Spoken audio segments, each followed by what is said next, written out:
Thanks everyone for joining us this morning. I really appreciate you taking out the time. Of course, this recording of our COP28 briefing by the NUS Center for Nature-Based Climate Solutions is also going to be recorded, or is being recorded, and we'll be uploading the file to the CNCS YouTube page in due course, so you have access to the information that we've shared this morning with you here from Singapore. So I don't know how many of you are going to COP this year. If it is your first COP, I hope you find this useful. For those of you who are just here for a refresher, welcome back. And maybe just by way of introduction, why am I the one doing this presentation? So this is my 11th COP, and my first COP was COP 15 back in 2009. I was an undergraduate student at the time, and it was then that I felt really, really lost and didn't know what to do when I went to Copenhagen. So this is my bit to help everyone get ready to go to COP. I've done it for many years now, sometimes with other groups like Singapore Youth for Climate Action for several years. But now I think it makes sense to do it in a webinar format and record it so that people have access to the information right after. I should caveat that this is based on my experience going to the COPs mostly as an observer as part of the National University of Singapore, but in some years I've also been involved in some technical work for the Singapore government with a pink party badge, overflow badge. So depending what capacity you're in, you'll take away different things from this presentation. So I look forward to your questions, and I wish you, of course, a fruitful journey in your learning and at COP if you are planning to go. Okay, let's get started. As I shared earlier, please feel free to drop your questions in either the Q&A box or the chat box, so we can get to it later. Okay, slide. So before we begin, I have to give you a brief context of climate negotiations. Again, for those who have been to COPs or just here for refresher, beg your indulgence, maybe this will be useful as a refresher still. But in any case, climate negotiations are not new, of course. They started back in 1992 when the UN Framework Convention on Climate Change was adopted and entered into force in 1994. So I just want to highlight here that treaties are negotiated by countries, okay? And when they sign it, and adopt it at the COP itself. So, for example, the UN Framework Convention on Climate Change was adopted, I believe, in Rio de Janeiro back in 1992. Only when governments go home, take it through their processes and agree to ratify it, and they meet the minimum number of countries that have ratified this document. And when I say ratify, it means that we deposit a instrument of ratification or accession to the UN headquarters in New York City, right? Only when we meet the required number of countries to have signed on, then the treaty enters into force. Okay, so the first COP was held in 1995, I believe, after the UN Framework Convention had entered into force. So it's been a number of years, right? Maybe some of you were born around that time, so it's been as long as maybe you've been around. And a long time, which means that it's very rich discussion and a lot of deep-seated sort of ideologies, deep-seated you could say similarities and differences among or between the groups. So that's something to keep in mind as you go to COP. The COP itself is also not just 2 weeks long. I know we are all going to Dubai. Some of us are going to Dubai for 2 weeks, starting from the 30th of November. But of course, they involve year-long or even multi-year-long interministerial and government consultations to develop national positions, right? So just keep in mind that the main group of people that are going to the COPs are actually country representatives, right? So those of us here today, most likely you are from an NGO, right? A non-governmental organization, and you're representing the interests of your organization or yourself, whereas countries, when they go, they typically attend the meetings with specific instructions from their national governments. And to put it very, very candidly to you, they have very specific interests to protect, right? So the work normally is done in their country capitals. Okay, I know Singapore doesn't have a capital, so to speak, but other countries, right, if the country is big, typically they have a capital city and the decision makers are there. And they will form the national position on any given issue, right? Mitigation, adaptation, loss and damage, technology, blah, blah. And the negotiators that are appointed to attend typically harbor those interests, right? It's not a bad thing, right? They just have the government's interest in mind. So keep that in mind when you engage with governments when you are at the COP, okay? Because they typically represent national positions that are undertaken year long, or like I said, multi-year long, okay, depending on where the country stands in the overall scheme of things. There are usually contentious issues, and these, where they cannot be finalized, they're usually forwarded to the ministerial consultations. And I think in recent years, we've seen that ministerial consultations have started earlier, rather than just the second week of the COP, when most ministers arrive for the political segment or high level segments. So, but as you know, some ministers have already been appointed to certain roles.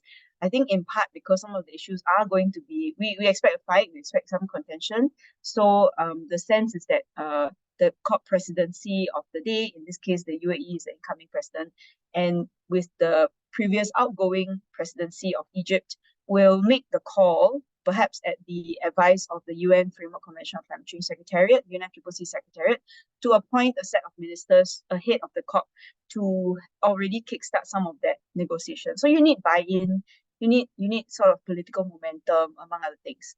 Okay, so this is just giving you some context. Observers also, we're not just passive, right? When we go to the COP, we work intersessionally. Usually back home, where we organize ourselves, we read up and do some research, just like my typical day, right? Keeping up to date on things, and also sharing our knowledge with each other and exchanges, so that it helps us to better coordinate and better understand the COP proceedings, so as to be most effective when we go there.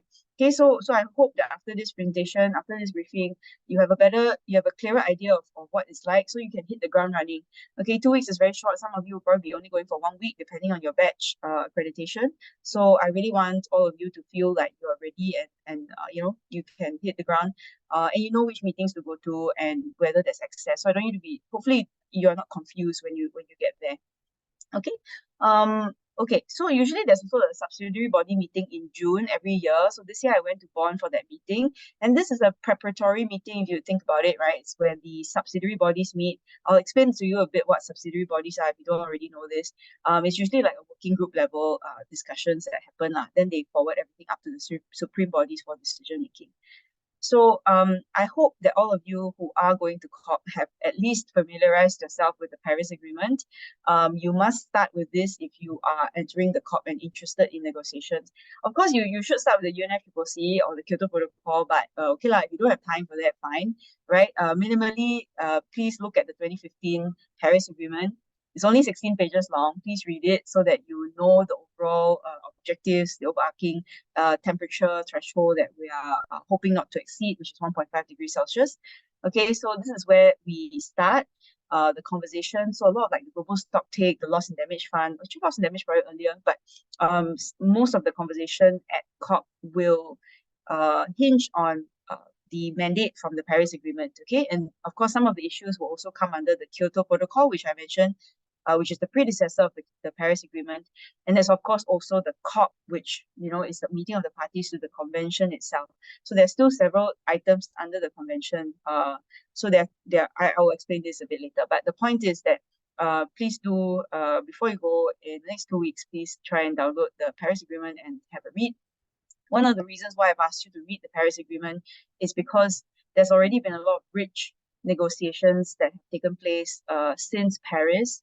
So the Marrakesh COP28 that took place right after, there was a slight setback globally when US President Donald Trump took office, and he later on, of course, as most of you know, pulled out the US from the negotiations. But at the time,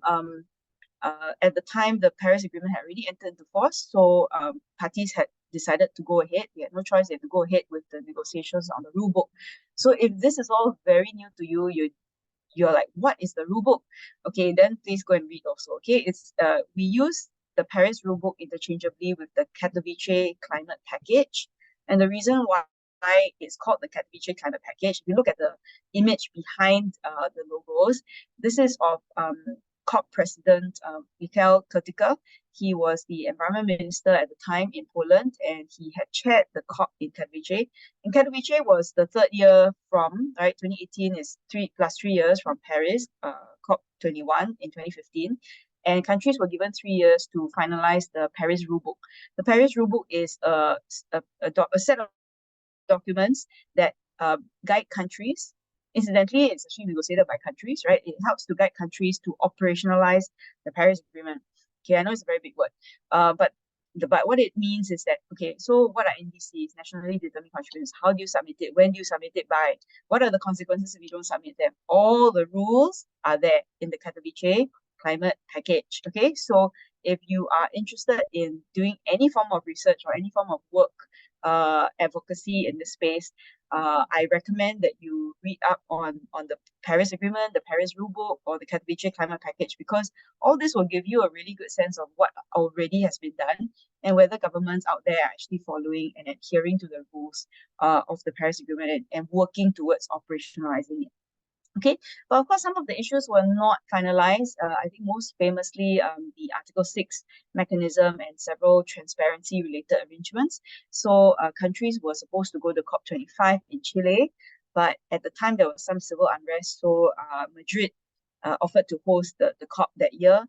And then, as all of you know, there was COVID in 2020. So the world took a pause and the COP only resumed the year after. COP26 only resumed in Glasgow in 2021. Okay, so there's a 1 year delay. So in total, like Article 6 took 6 years. Okay, not helped by COVID-19, but I mean we got there eventually. Okay, so this is just very brief, just to tell you a brief history of 2015 to 2021. Okay, we don't have time to cover like the whole suite of things. But if you do have any interest in specific topics, first I would recommend you go and read the documents, and then you can ask me if there's any other things that we haven't covered. Okay. The Paris Agreement itself, Article 14, the global stocktake, puts in place a 5 year ambition cycle. So every 5 years, countries need to submit a new or updated nationally determined contribution or climate target, right? And this is informed in part by the global stocktake. So the global stocktake is happening for the first time this year. So it's not just a one-time process. It's going to be forever, at least until countries decide that they don't want to do it anymore. It's not working. Okay, so the global stocktake is very significant this year because it's the first time countries will assess their collective effort and see whether they need any course correction, right? Whether they need to do more or, okay, most likely do more. Okay, it's very unlikely that they ask to do less. Okay, so just remember it's a 5 year ambition cycle. Whether the outcome is strong or not really depends on the political outcome of the global stocktake. Okay, so this is something to keep in mind, just it's 5 years. So if the first NDCs were due in 2015, 16, and COVID year 2020 was the next point, 5 years later, right? Countries have to resubmit their new NDCs or updated NDCs. Then when is the next one? Right? The next one is actually due in 2025, which is not very far away because we're at the end of 2023. Okay, so just keep in mind that we're not very far off from the next set of NDCs that need to be submitted. And this is really a crucial opportunity for us to change our course for the better, okay, and increase and accelerate our climate action if we need to, which I can tell you for sure we need to. Don't even need to look at the report, okay? But please do read the report anyway. Okay, so the good news, of course, is that nationally determined contributions have gotten better, right, over the years, over the last 7 years. So countries have resubmitted, they've updated their NDC targets, which is great because the synthesis report that's read, and so there's the Secretariat team actually receives all of the report. They will usually issue a deadline. So they'll say, can you please submit your new NDC or data NDC by this date, right? In this case, the UK COP presidency asked for effectively an extraordinary submission of NDCs back in 2021. So they ask countries to revisit and strengthen their NDCs. But don't worry about that. Okay, so usually the Secretariat sets a deadline, or countries will set a deadline for themselves, and any NDCs that are submitted before that deadline, the Secretariat will synthesize it. Okay, and then you can access the synthesis report. The last one was 25th October 2021, because that was the last round of NDC updates. So then you can see how the improvements, where the improvements came from.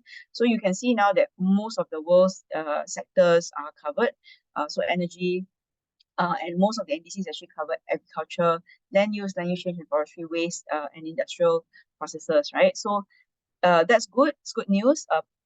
Also, I should add that it is most likely because countries started with the lowest common denominator lah. Okay, so it was very likely that they started their first NDCs not great. There was a bottom-up approach, right? So countries were invited to submit NDCs, and they probably submitted something that was not so ambitious because the rules of the agreement were not finalized. So improvement is all relative, right? So we have to see whether we're still gonna keep ourselves below 1.5 degrees. I think the UK made a valiant effort to try and get countries to submit new and updated NDCs, but because it was outside of the 5-year emission cycle, many countries didn't bother. And because of the geopolitical tensions around the world, COVID coming back, only 26 countries, including Singapore, submitted our updated NDCs. Okay, so if you recall, Singapore, just look at the last bullet point. So Singapore had DPM Lawrence back last year, October 25th, had announced that Singapore will peak our emissions earlier and then lower our fixed level target to 60 million tons from 65 million tons of CO2 equivalent. That was our previous NDC, right, that we set in 2020. So, and of course, at the same announcement, Singapore had said that we would also achieve net zero by 2050. So we had revised and strengthened our target aligned with the UK COP presidency. I should add here that so Singapore has been very active, participating in the COP. Climate commitments are really crucial, very, very important going into the negotiations, because the impression that you leave on other countries, right, whether your target is ambitious or not, will have some meaning as to how they look at you at the negotiating table. Okay, I hope that came out clearly, right? So you can imagine if you have a weak target, then countries will be like, yeah, you're not that serious. Okay, so I think it's important that countries perceive our targets to be ambitious, and that is a stretch target for ourselves. Okay, but I'm not here to tell you whether the target is ambitious or not. I'm just here to say, this has been our history, this has been our journey, and there's of course always room for improvement. And the next room for improvement, of course, Singapore will update its NDC again in 2025. Okay, we can come back to, of course, the target if anyone's interested in doing the Q&A. And you should know all this, of course, before you go to COP. Okay. The other thing I should mention, so some of you might be interested in net zero, right? Whereas you go to COP, you cover these issues. Now, something to note is that this net zero concept is not included in the Paris Agreement. It's actually by the scientists, right? The Intergovernmental Panel on Climate Change states in its 1.5 degree report that in order to keep the global temperature to below 1.5 degrees Celsius, we must get to net zero emissions by or around mid-century or 2040. Okay, I think that's in the report, around 2050. So that doesn't translate very well into the Paris Agreement. It didn't translate very well into the Paris Agreement. And the Paris Agreement itself actually says that countries are invited to submit long-term low emissions development strategies, or LEDs. Okay, so I'll repeat that. Countries are invited, okay, to submit long-term low emissions development strategies. So because they're only invited, then they don't really, it's not a mandatory feature, and it's very weak. Okay, they've only asked countries to strive to do this and invited them. So eventually, I think as of 25th of September this year, the last I checked, we only had 68 countries out of 190 plus countries that have submitted long-term low emissions development strategies, of which a subset of them have net zero targets. Okay, so if you're wondering why countries don't hit net zero, think about the language that's going into negotiations, right? Negotiating documents are so important because unlike NDCs, there is a shall mandate, right? All countries shall submit NDCs, and that's how you get like close to 100%, right? Because countries have to. But for NDCs, for net zero targets rather, long-term plans, the language is relatively weaker in that sense. Okay, so when you go to COP and if you are participating in any of negotiations in any capacity, you might want to look at for these language issues. They usually are found in square brackets, and there are many of them. So if let's say a shall in a square bracket is next to a should in a square bracket, which do you think we should choose? Okay, actually, it doesn't really matter what we think because it matters what the governments think. And more than likely, countries, if they feel they cannot achieve the target, they will choose the should, which is like I said, candidly is weaker, right? As a mandate. This is not really a mandate. It's like you should, you want to, you do lah, right? But if you don't want to, then you don't. Okay, moving on. So the other thing I should add, just as a flavor, okay, we can't go into this in detail, but underpinning the NDCs, right, the nationally determined contributions, underpinning all of that target setting is transparency. So it's really, well, okay, like I'm a bit biased because transparency is a pet topic of mine. I've studied it for a number of years, and I really think that transparency is so important. And so countries have to track their progress of achieving their NDCs. Okay, so you can't just submit and then like forget about it, right? Submit the NDC and forget about it. You actually have to tell countries how you're making progress in implementing your NDC. And to do this, countries have come up with an enhanced transparency framework. Okay, ETF is Article 13 of the Paris Agreement. And from next December onwards, countries will have to submit something called biennial transparency reports. Okay, and biennial transparency reports, once you submit them, the BTRs, you then kickstart a process of effectively technical analysis. So, some experts will be assigned to your country. They'll read through a report. They'll make sure that you fulfill all the guidelines that you've meant to fulfill based on the Category Climate Package or Paris Rulebook. Okay, then they will check, and then you have to present your journey. You have to present your progress to the rest of the parties. Okay, and then they can ask you questions. Okay, so this is just a very simple graph, but I want to tell you here that if you think that the NDCs are not very useful, I would urge you to be a bit more patient because the enhanced transparency framework technically doesn't kick in until next December. So we do need to wait until the transparency framework kicks in order to check if countries are making progress. The global stocktake is helpful, but it's also the first round. Okay, so these are the bottom half of the screen, you see the principles of transparency. Okay, we often call it the TAC principles. Can't really recall exactly what they generally stand for. I think it's transparency, accuracy, consistency, completeness, and yeah, maybe comparability. Yeah, so TAC, yeah, it's all there actually. Yeah, so the TAC principles, TACCC principles, and of course, with the inclusion of Article 6 carbon markets, we also have two additional principles that are really important, which are environmental integrity and the avoidance of double counting. Okay, so we'll come to that in a bit when we go to Article 6. But I hope this is helpful to give you a flavor of the robustness of the Paris Agreement and whether or not you believe that we're doing the right thing by going to COPs, by relying so heavily on this one treaty, the Paris Agreement. So Singapore had, just give you an example of Singapore, since I'm presenting this from Singapore. We talk about readiness a lot, right? So our countries ready to submit their biennial transparency reports. Now, I would venture to say that Singapore is, because we are one of two countries in the world that have submitted our 5th biennial update report. So this is a previous cycle. Okay, so this is not the enhanced transparency framework. The enhanced transparency framework builds on the previous MRV arrangements, right? Measurement, reporting, and verification arrangements, which I believe came to be in Cancun back in 2010, and then was further developed. I think it was Bali Action Plan, and then in Doha, I think further. So it's been a long time coming. Okay, transparency cannot be developed overnight. You can't just suddenly know where to find this data. Okay, so we've been fairly consistent in Singapore since year 2000, 2014 at least. So I know the BURs were due in 2014. At times we also combine the biennial update report with our national communication, which is due every 4 years under the convention. And you're allowed to combine the 2-year report with the 4-year report. Okay, if this is very new to you, then go to the NCCF website and download the reports and read it. Okay, so the transparency reports are all in English. They should be fairly straightforward to read. It's a one-stop shop for most of all our policies and measures that we've ever put in place, because we report it to the UN, right? So it's all there. It serves several functions. Of course, first of all, it's a soft requirement, right? It's not absolutely mandatory, but it's also helpful for countries to know that we're doing well. Then they trust in us as investor confidence and all that.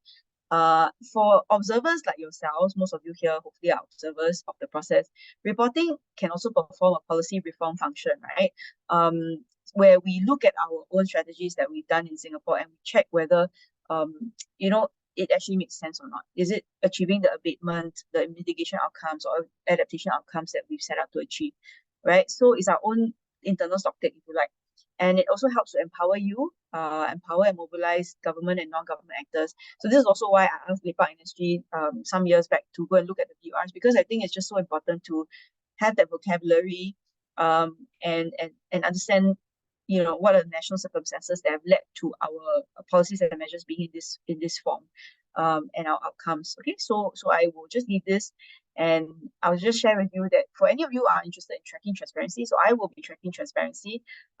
This year, several developing countries. So the existing arrangements are split into developed and developing. Okay, so I only look mainly at the developing countries lah, because I mean they're the ones that need more support and help on transparency. So I've been looking at this group of countries and they will be presenting their so the numbers accompanying the country names is the number, the report number. So Albania, for example, is their first BUR that they've submitted. Okay, keeping in mind the first BURs were due in 2014. And then you have Uruguay at the end, who's presenting their fourth biennial update report. Okay, so once countries submit their BUR, it triggers a process of technical assessment, and then they go into a facilitative sharing of views workshop where other countries get to ask them questions. And I would strongly encourage you to go and see this process live, because it's very interesting. You see whether countries can present well, and they in some ways it's very polite, okay, because countries want to encourage each other rather than put each other down. So it's in the spirit of like collaboration, the spirit of facilitating implementation. Come, let me help you. If you find it difficult to implement transparency, come, let me help you. What other info do you need? That sort of thing. So Singapore is also, of course, part of this process. This is our chief negotiator, Joseph Teo, who had presented Singapore's progress at the 12th facilitative sharing of views back in last year at Bonn. So that was because our fourth biennial report, I think, had triggered this process. And because we submitted our fifth BUR last year, December 2022, we will be scheduled for our fifth cycle of the FSV, facilitative sharing of views, at some point. If not, it won't be this year because we're not on that list, but probably next year lah. Okay, but keep in mind that when you present, then you still need to prepare your enhanced transparency framework BTR. So there's a lot going on. Okay, speaking of government representatives, I think it's safe to say Singapore has actually been contributing very, not in a passive manner to multilateral negotiations. This is Minister Grace Hu, if you can't recognize the back of her head. Okay, so she's on the left. And Singapore and Norway were instrumental in the ministerial level negotiations, facilitated consultations on Article 6. And they have both been invited back, means they did a good job lah, right? So they've both been invited back by the COP28 presidency to facilitate mitigation ambition at the ministerial level again. Okay, so I think for those of you who are Singaporean, perhaps you can feel very proud that our negotiators, led by our ministers, of course, have really punched above our weight. In the little box, I don't know if you can see it, but in the little box, it tells you a little bit about the history of past past ministers, Dr. Vivian Balakrishnan, who was our environment minister, subsequently our foreign minister, who had represented us at COP21 in Paris. His role that he played in differentiation, which was of course very key, and he was of course assisted in no small part by our then chief negotiator for climate change, Ambassador Kwok Pok Seng. Later on did I think Australia, and I think now he's the Singapore ambassador to Indonesia, if I'm not mistaken. So I think it's important to note that Singapore puts our best foot forward, right? We try and be an active player in multilateral negotiations. So that's something to keep in mind. They are very busy and trying to broker a good deal. Here, maybe I will just highlight that, and for those of you who came to our COP28 public lecture, I had said this also, nothing is agreed until everything is agreed at the COP, okay? Everything is negotiated as a package. So negotiators tend to be quite busy at the COP because there's a lot of what we call horse trading going on. Like I want this, give me that, that sort of thing. I know it's probably not very easy to understand when I say it like this, but if you see me at the COP and you're curious about why some things have fallen through, I might be able to explain to you like on the spot lah what is being horse traded around. So you really have to keep your eyes and ears peeled when you go down to COP, because there are these sort of things happening while you're attending all your side events and your pavilion events. The real stuff is happening in the negotiating rooms. So and it has real implications, right, on our lives and whether or not we meet our targets. So just keep in mind that yeah, a lot is going on at the same time at multilateral negotiations. Okay, so very quickly, because I mentioned Article 6, let me just briefly mention it as well here for those of you who are going to COP to perhaps follow the remaining issues on Article 6. So you may be confused. Hey, I thought it was done already. Then why are you still talking about Article 6? So yes, the top level top level issues, implementation rules on Article 6, establishing the mechanisms 6.2, 6.4, and 6.8 have been concluded in Glasgow back in 2021, COP26, but some of the finer issues have not been. So this year, I believe countries are focusing their time a bit on the registry issue. So, a registry is needed to make sure that the corresponding adjustments happen. And some countries, of course, don't have the capacity and institutional means to set up their own registry. So they're relying on an international registry that the UN Framework Convention on Climate Change Secretariat will help them to set up. But it's currently only in the stage of terms of reference. So it will take some time to be tendered for the project to start, for the specs to be met, and then for countries to actually trade. So I think the front runner countries will really be the ones that have the means to set up their own registries and then start the trade as soon as, I guess, next year. Okay, so this is just something that maybe you need to know before you go, especially if you're tracking Article 6. And I took this slide from a very helpful explainer that the Nature Conservancy did, I think in September.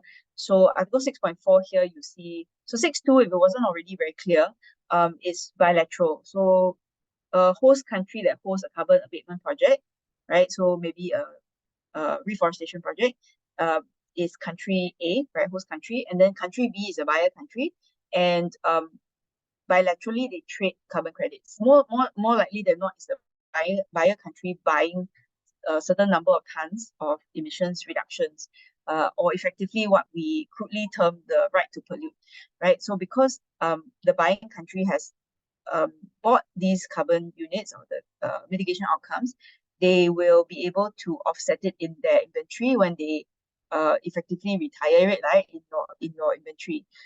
And the country that sold it to you, in order not to double count, they have to add it to their inventory.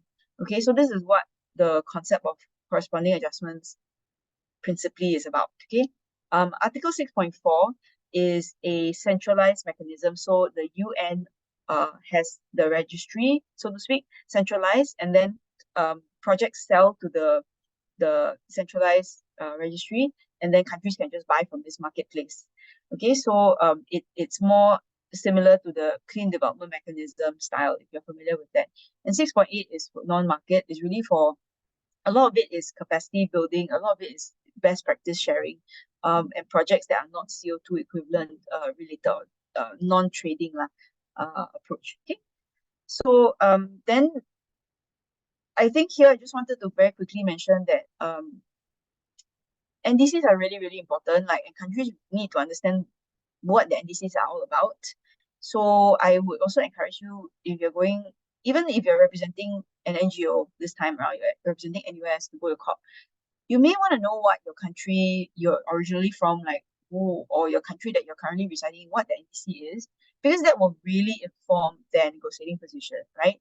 So clarity of NDC implementation, both for countries themselves going there to negotiate and for observers that are going there to participate in the talks, is so important, because you really will be shooting in the dark if you don't know what's going on. In the case of Article 6, the host country absolutely needs to understand what their own target is right now and what their target is going to be like, the trajectory in the future. And if they don't know this, right, you maybe don't want to buy from them, because if they haven't accounted for the increases in their emissions inventory, because if they sell to you, right, if they oversell to you and they can't meet the NDC because they've oversold and they keep having to add emissions, right, because they sold off that right to pollute, then they'll be in trouble and not meeting their targets. You might look bad. And also they hopefully will not. Countries are trying to figure out the process of revocation, so they might revoke their authorization of the carbon credits because they suddenly cannot achieve their targets because they didn't calculate properly. Okay, so they need to have good clarity of their NDCs, so as to ensure that they're not overselling. And also, I think we are concerned about some disharmonization in the country, the federal level, right? So the people making the decisions at the top level, signing those agreements, and the people actually on the ground processing the carbon credits may be different. Okay, so the designated national authority at the federal top level needs to consult with the sectoral agencies, ministries involved in the mitigation. So, for example, if your mitigation is happening in land use, then you might talk to the forestry people if your mitigation is happening and you're selling credits from the transport sector, EV buses in Bangkok, for example, then you must go and talk to the transport ministry, right? Because they all combine into one NDC.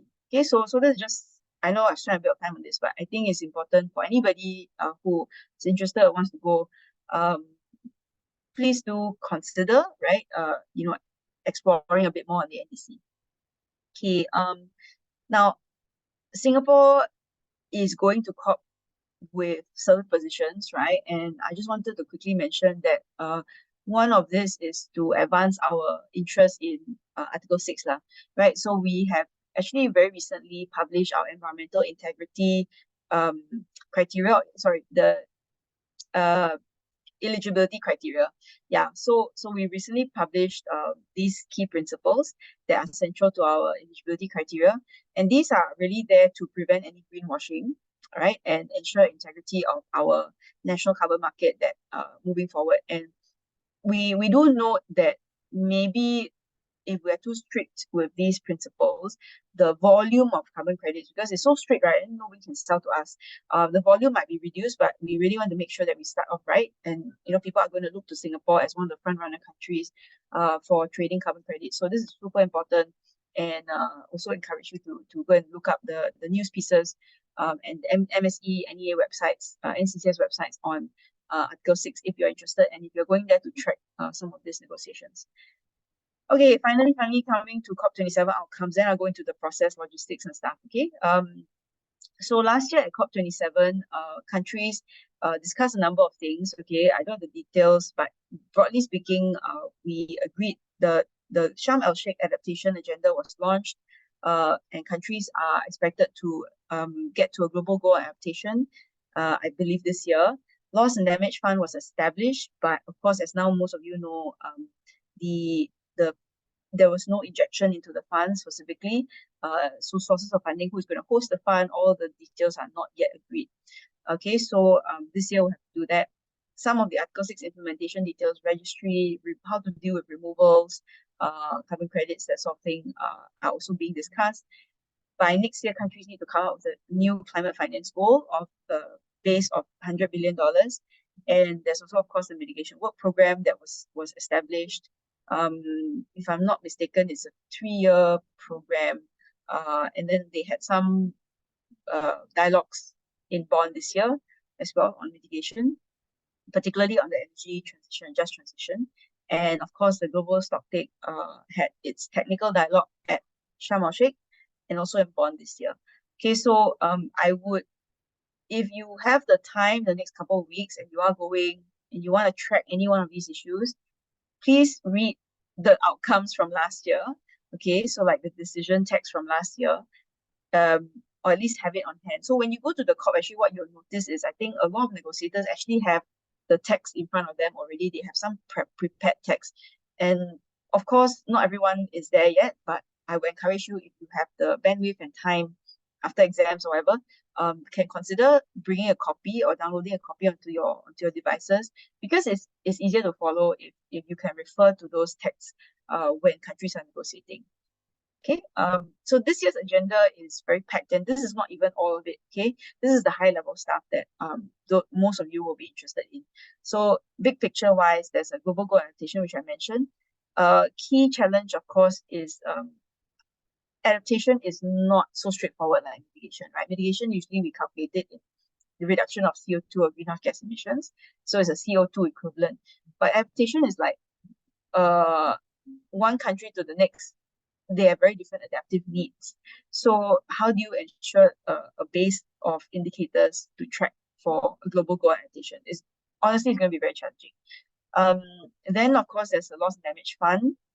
There's a transition committee that has been established, and they have met I think 5 times already this year. The fifth time was extraordinary, so it was not as in like wow, but it was out because they couldn't finalize the outcomes. Okay, at the fourth round in Aswan in Egypt, so they had to go again one more time, and they have landed on some things that will take into the COP agenda.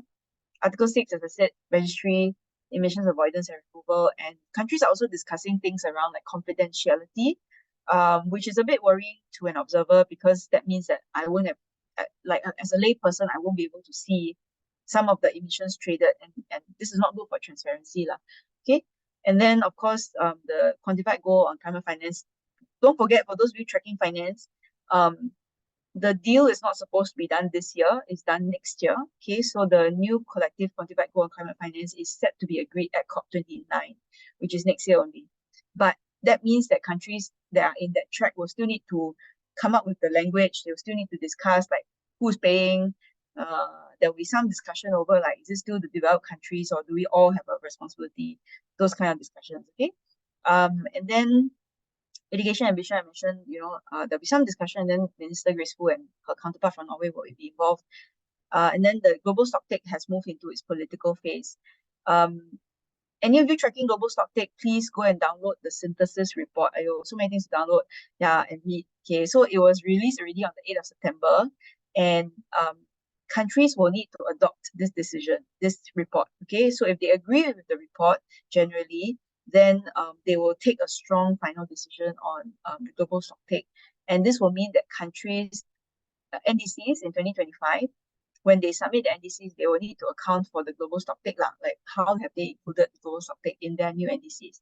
Okay, but that remains to be seen now whether the political outcome will be good or not. Okay, now this is how it looks like, the global stocktake. Okay, it started in 2021, so it's like not overnight again.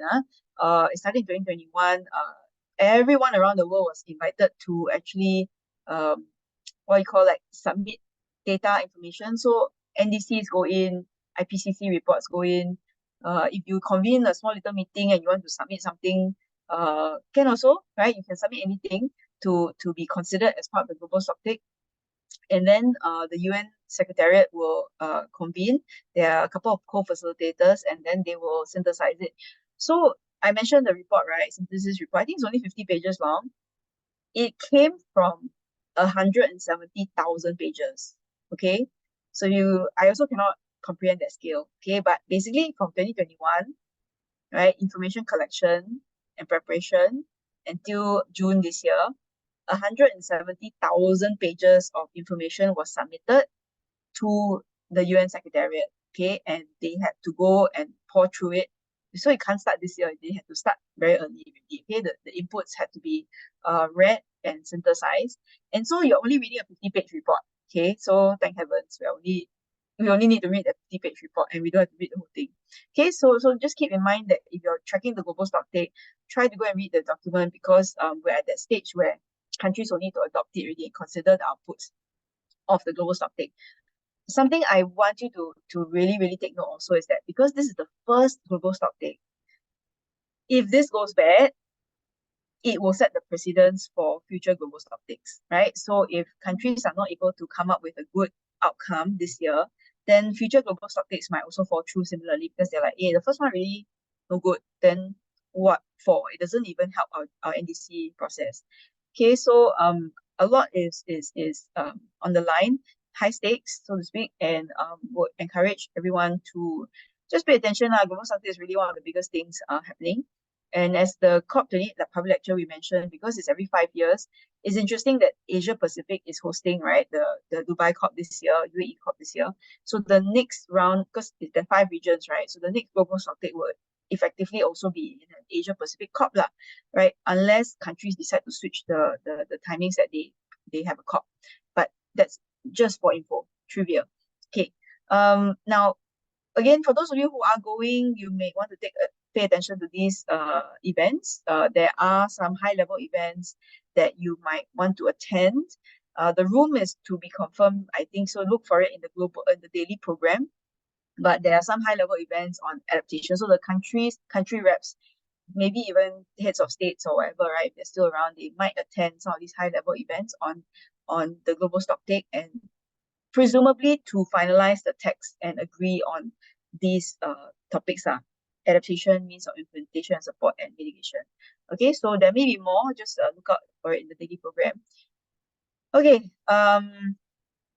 we move into the logistics part of the COP already. Maybe I should just pause here very quickly to see if there's any questions from the previous set of discussion on the substantive issues. Of course, there are other things like gender, education, all that also that you might be interested in, which you should definitely go for if you're attending a COP. Okay, let me just take some questions first.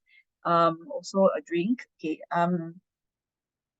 Okay, so I'm looking at the questions in the chat first, to answer them.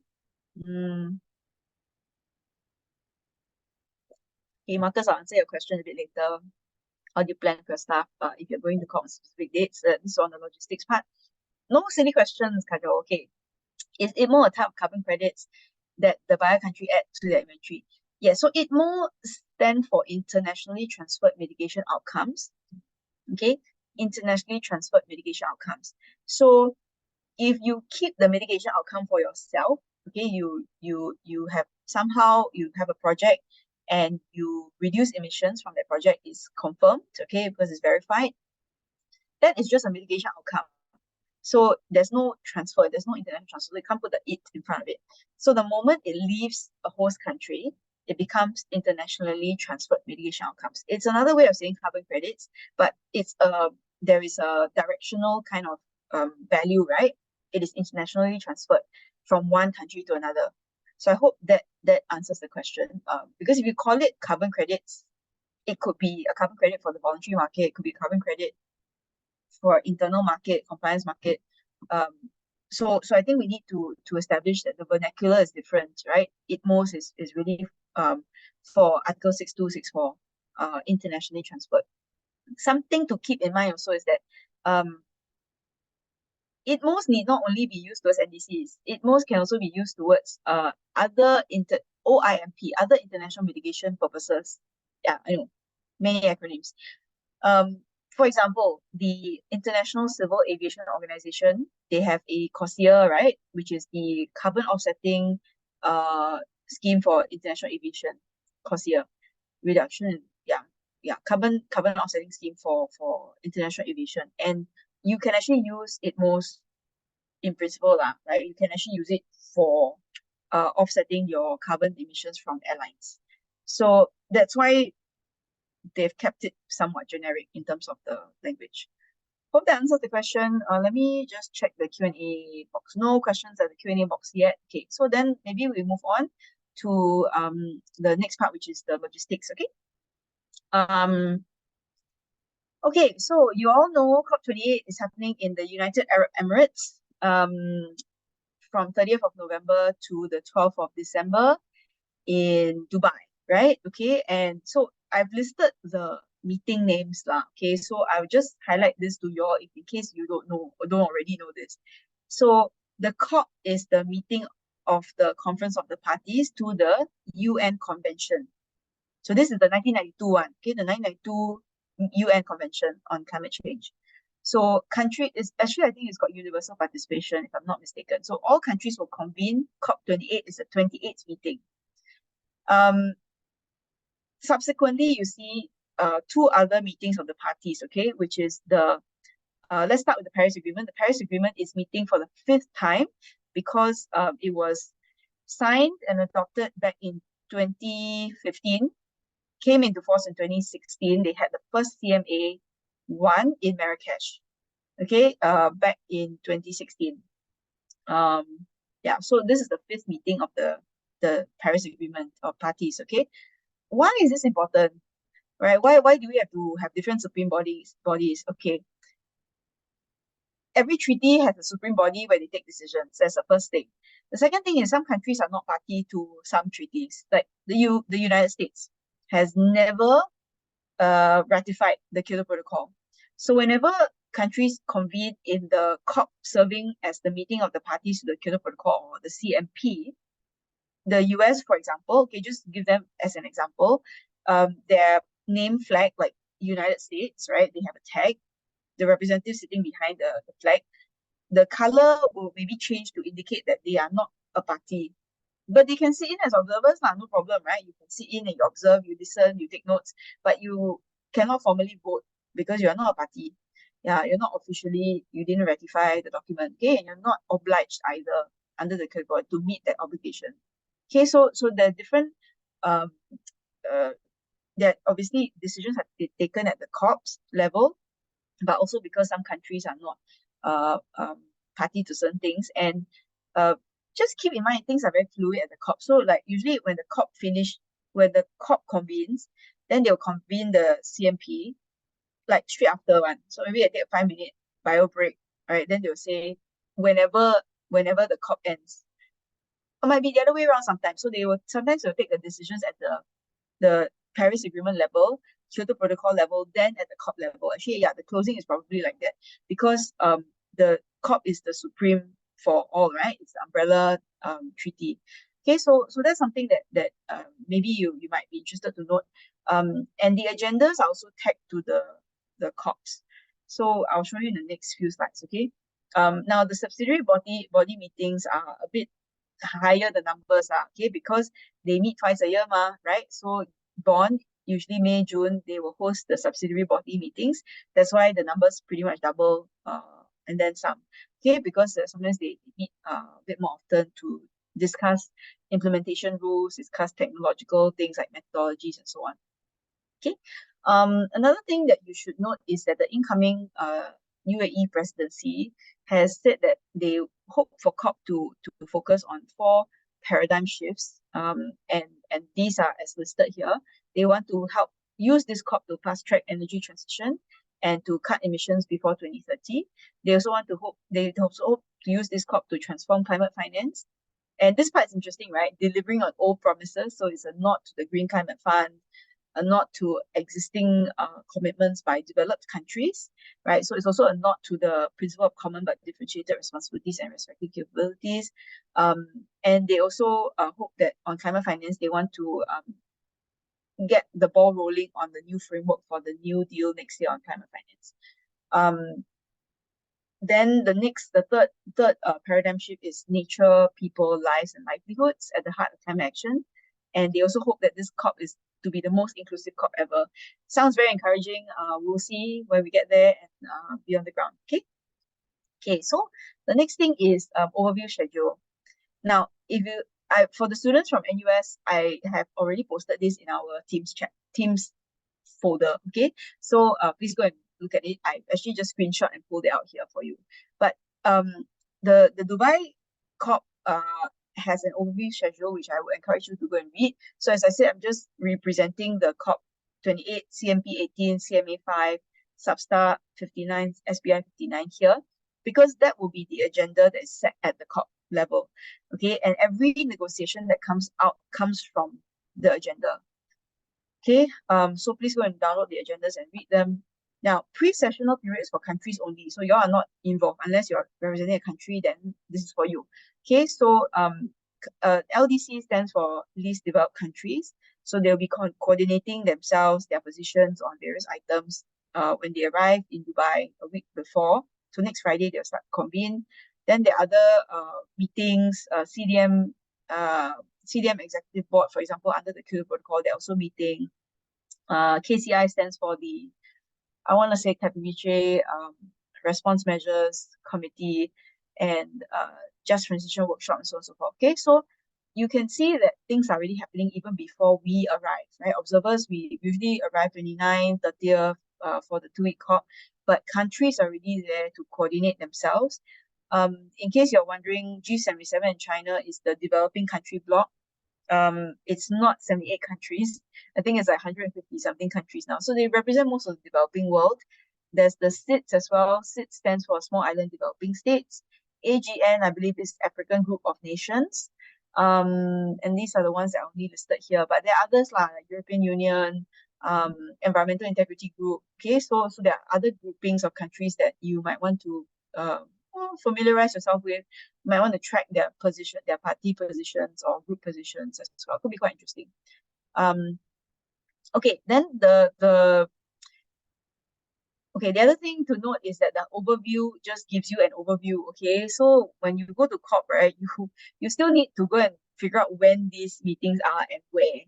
Okay, so the themes on top, I will represent it later again, but the COP presidency has implemented what we call thematic days.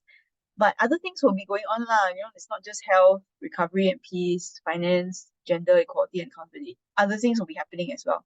But you will find that most of that day, high-level events, pavilion events, as much as possible, I think there will be some seamless kind of engagement lah, or at least they try to be.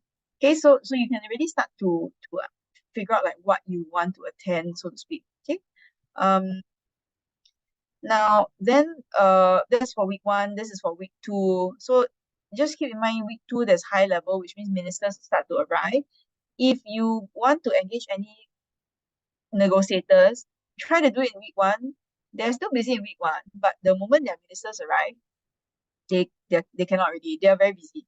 Okay, so they're staffing ministers, they're attending bilateral meetings, right? They might as well take the time when they are in Dubai to actually like organize one-to-ones or multilaterals with various countries. So if you need to catch your minister for whatever reason, actually no, you need to catch the negotiators for whatever reason, please try and do it when they are technically less busy, but they're always busy. Okay, so just try and catch them, I guess, in week 1 as much as possible. But for those of you who are only going for week 2, it's somewhat of a shorter week, but I would say there's still a lot going on, especially on the negotiations. It'll be kicking into high gear.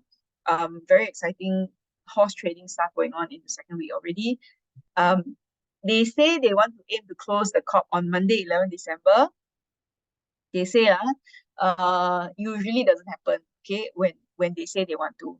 So for the students and observers who are going to COPs, just be mindful that it might mean a number of late nights if you really want to be a part of it and stay to the end. Sometimes they do negotiate overnight. Typically, we observers won't be a part of that internal closed discussions, but I would just go back to the hotel and sleep and then come back the next day, because usually they're still quite humane lah. They will convene the plenaries when it's daylight. Okay, usually.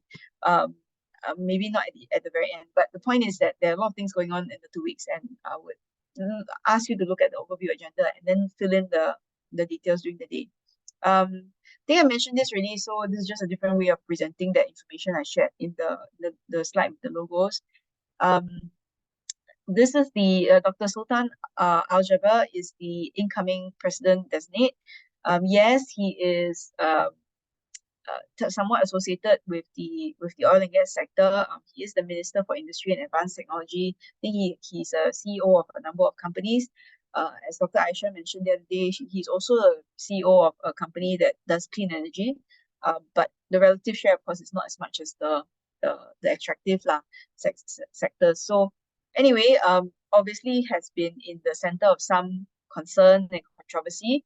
But I think the UAE COP presidency is trying its best to ensure a COP that pushes the boundaries as much as possible, and hopefully keeps it inclusive so that we don't exclude certain people from the COP. But that seems to me as saying that we don't want to keep certain lobby groups out either lah. Okay, so I'll leave you to decide whether it's a good thing to host a COP in an oil-producing country. But it does spotlight them a little bit. Okay, so we can discuss that if anybody needs to unpack that a little bit. This COP is expected to be the largest COP ever. 70,000 participants, including heads of states, government officials, industry leaders, academics, and representatives from all across civil society, including yourselves, will be going to the COP. Okay, so the largest COP ever, just for scale, normally the COP hosts around 30,000, 30 to 35,000 people at most. I think Sharm el Sheikh had 40,000 and it was already feeling kind of like packed. So I don't know how 70,000 people, but anyway, yeah, we'll see on the ground how it's like. Expo City is very big. It's set up for that kind of expo. So I think hopefully it won't be as dense as it makes it out to be. If you haven't already, please go and look at the Observer Handbook. For the NUS folks that are going, I actually sent out an email, especially those who are going in person. I actually sent out a link to the Observer Handbook, or at least notify you of the Observer Handbook. I think when I sent out the email, the handbook had not been published. But a lot of what I'm presenting here today actually is also covered in the handbook itself. So if you prefer to look at the handbook and digest the information yourselves, I would, of course, welcome that. For observers, you definitely are accredited by one of these 9 constituencies. Okay, so if you are accredited with NUS, you look at the RINGOs, which is the Research and Independent NGOs group. Okay, so NUS, National University of Singapore, has been accredited for 10 years now. So I know because I personally filed those documents to the UNFCCC, with, of course, the strong support of then NUS President Tan Chua Chuan. And we have been accredited since Peru back in Lima COP in 2014. So very excited to be bringing 10 students up this year and a number of staff as part of the delegation. And so Ringos is just one of 9 other observer groups. So when you go there and you see anybody with a yellow badge, they represent one of these 9, right? So they may be a business group, they may be a trades union group, they may be from the Women and Gender constituency, championing, of course, for women's rights. And there's also Youngos, which many of you do fall under technically. So if you're young, under 35, in principle, you can also attend the Yango. Yango actually, I think, meets a bit earlier than Ringo's every morning. So Ringo's meets at 9 a.m. for our constituency meeting to coordinate. We don't have a position on things, but we just share back. We get to know each other. We also promote early career researchers' work. So very nice, engaging sort of environment. Yango is a bit more advocacy driven. So if you like to go for those meetings, you can also figure out the time that they meet and attend those meetings. Of course, if you identify with any other groups, environmental NGOs, local government and municipal authorities or farmers, feel free to attend their meetings. I don't know, not all of them are so welcoming because they might look at your badge and Ringo, then they say Clusan is closed door. Okay, so I would just mention that here. There's also other groups okay, like faith-based organizations, parliamentarians that sometimes show up at the COP, education and communications NGOs also that don't kind of fit in any of these 9. Okay, and so any of you are very welcome to go and download this Observer Handbook and read it. Like I said, most of the stuff there are covered by this presentation already. So okay, so COP28, just to mention about Singapore again, Min Fu will be facilitating the negotiations on, well, at least the ministerial stuff. And this is not the first time. Singapore will also host its 2nd Singapore Pavilion at COP28 and also a forum for global climate leaders on 30th of November. So the forum for global climate leaders is off-site, not at the COP. So anyone who has already been invited, I mean, you would have gotten all the details already, but it's not in the blue zone. Okay, so the blue zone requires a badge if that's not already clear. Every day there is a daily program for the pavilion. So if you are there for the pavilion specifically, you may be a youth from the Climate Youth Development Program, CYDP, and you will be able to check the pavilion proceedings. Actually, it's also being webcasted for those of you who are staying put in Singapore or anywhere else you are in the world. The Singapore Pavilion website also streams the events that are happening there. This year's COP is for the pavilion is set to be very outcome oriented. So there are going to be a number of signings, launches, and pitch days. So it will be quite dynamic and exciting. So I would encourage all of you to go and visit the Singapore Pavilion for all the networking and interaction opportunities. The multi-format panels also should be quite interesting. Okay, so I think I already sort of roughly covered. The 2-week schedule has different thematic days. This is also mirrored for the green zone. Sorry, I don't have a slide on the green zone. I don't think I put that in, but if any of you are hearing this for the first time, just Google Green Zone COP28. It's ticketed, which means that you need a ticket for a day that you want to go in. But I think it sort of follows this very closely. So for example, for me, I have signed up to go to the Green Zone, which is a public zone. You don't need a blue zone badge to go in. I've signed up for December 9th, for example, right? Nature, Land Use Solutions, because I think it's useful for me to go for that. So you can actually follow this, but not to confuse you, this 2 week schedule is for the blue zone, okay? But I think it's just sort of mapped onto the green zone as well.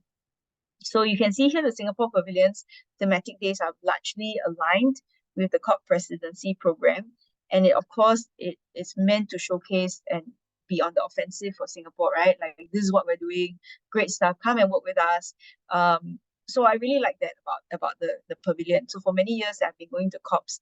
Actually, in some years we actually did ask the minister who was leading the delegation whether Singapore would host a pavilion, and it kind of seemed quite bleak lah, that we would ever host one. But surprisingly, in Sharm el Sheikh, there was, we did host our first one, and this is the second one. So very exciting. This is a great way for us to showcase our work, and innovations, our partnerships. So NUS is participating quite strongly. I think we have 3 to 4, three engagements minimally, which I'll show later at the end of the slide. Okay, but don't worry if you don't catch this and you don't scan the QR code, it's okay. You can just go to the COP pavilion.gov.sg, and that is where you can find the full agenda. I think maybe it's not all out yet. They launched it on the 14th of November, and I think more will be updated as we go along. So the COP28 site is in Expo City in Dubai. I think the site map is already released, but the resolution is not very, very good. So yeah, can't be helped. But anyway, this is how it looks like. The Singapore Pavilion is quite near the dome, right in the middle of the COP venue. So don't worry lah. When you get there, you kind of figure out like how to move around. But I would recommend going early, okay, to register. And speaking of registration, if you are going to Dubai this year, you will need to apply for a visa. I know for most of us, we actually usually go to UAE, you don't need a visa on arrival, but the COP has required us to get a visa. Okay, so if you don't already have one, please don't wait any longer. If you are a nominated attendee, you would have received a UNFCCC accreditation letter. Okay, and your letter has a registration number that is unique to you. Now, for those of you who have only very recently gotten your badge, or who have given up some of your days for a daily badge to be given to somebody else, okay, this happened for us ourselves in the NUS. If you are the person whose dates have been adjusted, your old letter is done. You can't use it anymore. Okay, so you must download a new letter and apply. I think you might have to apply again, but you can check with the UNFCCC secretary. Okay, so your registration code, you have to key it into the visa application portal, and you need to upload also a copy of your passport. Of course, make sure that your passport has 6 months validity before you even travel. Have a clear recent passport size colored photo with a white background. And like I said, please don't wait until the last minute. Take it from me, I submitted mine 2 weeks ago and my name was printed wrongly on the entry permit. Okay, so I'm still trying to get that sorted. So don't wait, and also check that your name, the dates are all listed properly. Okay, so I know the visa is a little bit strange, so some people are very concerned about the dates. So for our NUS folks, don't worry, because I think most of us are not extending. But for people who are extending, I think the COP end date is very, very strict on the 12th. But sometimes it exceeds, So anyway, so if you have any concerns, issues, please, I mean, you tell me also, I can't do anything lah. So I would recommend you write to visa@unfccc.int, to try and get it sorted for you. Okay, it's strongly recommended that you get travel medical insurance when you go abroad anyway. For those of you who are traveling from NUS, if it's an official trip, it should be covered. But the return has to be from and to Singapore. Okay, so that's just something we want to highlight to you based on what our reading of the policy. For Singapore citizens, would also recommend that you e-register with MFA, the Ministry of Foreign Affairs. There's an e-registration page. So Of course, some of you are concerned about the war going on, and if there's anything, there's a need to evacuate, MFA will contact us through the registration. So you would have included your mobile number, emergency contact details, and all that. Okay, so please make sure you register with MFA before you go on your trip. And when you go to the COP venue, bring your passport. Okay, I should have written it there, but please bring your identification document, which is most likely your passport, and your COP28 nomination form for registration. Okay, so you need these two documents. If it's your first ever time to go to COP, they will ask you to take a picture. Okay, so you will stand against the background, they'll take a picture of you, and they will print it on your badge.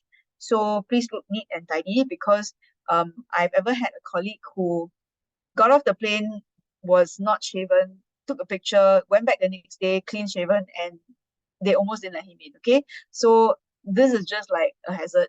If you're going to COP, please make sure you look kind of the same throughout the COP, because the security will just try and recognize you from your badge. Because I think some people try and swap badges, and we just don't want to be the weakest link, at least in our delegation. Okay. Now, travel. So for most of us, think we'll be staying along, obviously within Dubai, and the COP UAE presidency is very generous. They are going to provide free of charge public transport for UAE Blue Zone delegates. So once you get your badge, you will have access to free shuttle buses and transport. It might require you to get the card at the registration desk. Okay, if it's not at registration desk, it will be at the info desk. Okay, so the moment you go there and register, you get your badge, you walk into the center, into the Expo City, look for an information desk and get a card. Usually there'll be a door gift also lah. So maybe they'll give you like a water bottle or a tote bag or something. Okay, so it will be distributed at the information counter if it's not at registration. Okay, and then you can use those cards like an EasyLink card. You can get around. Okay, but your first visit, your first travel, right? If you're going to take the shuttle bus that's offered for COP delegates and you don't have your badge yet, then you need to show your nomination form. Okay, so ideally you print out a copy, but if you can't print out a copy, then have it on your phone lah, okay, on your device. So you probably need to show it to the shuttle bus driver. But for metro, maybe you have to pay, I don't know, for the first instance that you travel lah, okay, to the venue. Just in case anyone is not clear about that. So only when you get the card and your badge, then travel is free for you. So it's not automatic. Okay, but if you want to get on the official shuttle buses are most likely free. Okay, you just show your nomination letter. Okay, just take note of the hours lah. Okay, so yeah, because the metro runs into midnight, but if those of you you have other activities or you're tracking negotiation until very late, then you might want to take note of the timings. Okay, the weather is around like okay lah. This one, go and look up yourself, okay, because everyone has different thermal comfort level. The daytime temperatures are quite warm, about 27 degrees. Even though it says that UAE has subtropical and arid climate, some of the Ringo folks were just in Abu Dhabi for pre-COP, and maybe because they're Americans, I don't know, they said it was kind of humid, maybe not as humid as we face here in Singapore. So I'm not too sure what the humidity is like, but at least the temperature looks like it's going to be around 27 in the day and 16 at night. Okay, so just pack for that, probably a shawl or a jacket if you are the type that feels a bit cold. For those of you who are going there, you want to make sure that you have your calendar synced up properly. So in Outlook, you can actually add a calendar for Dubai Gulf Standard Time. So when you start populating your Outlook with your events, it's not the wrong timing of Singapore time. Okay, so Dubai is officially, it's 4 hours behind of Singapore. So any meetings that you want to have with people who are going to COP, you just make sure that you get the timings done properly. The normal Type G plug that we use in Singapore is used in Dubai itself, but because the UN Framework Convention on Climate Change Secretariat is hosted by Bonn, Germany, when they bring all of the equipment to the Expo City to set up, normally it's the European standard plug. Okay, so although Dubai itself uses our type of plugs, I recommend you bring an adapter, like a converter adapter to the COP venue, because if the setup is done by the Secretariat and they're hosted in Germany, their electrical plugs are going to be European standard plugs. Okay, so just bring your adapter. Um, yeah, so then of course don't have to worry. Most people, I think, speak English.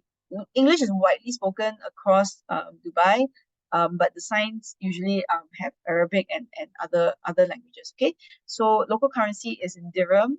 Would recommend you change some money. But I believe that at the COP venue usually major credit cards are also accepted. Okay, so just pay attention to this important information. Um, of course, if you want, of course, we can also, this is recorded, so you'll have access. If you want the slides, you can also just let us know. Okay, there's no specific dress code for the conference, but most people will be so the negotiators tend to be quite dressy in business suits.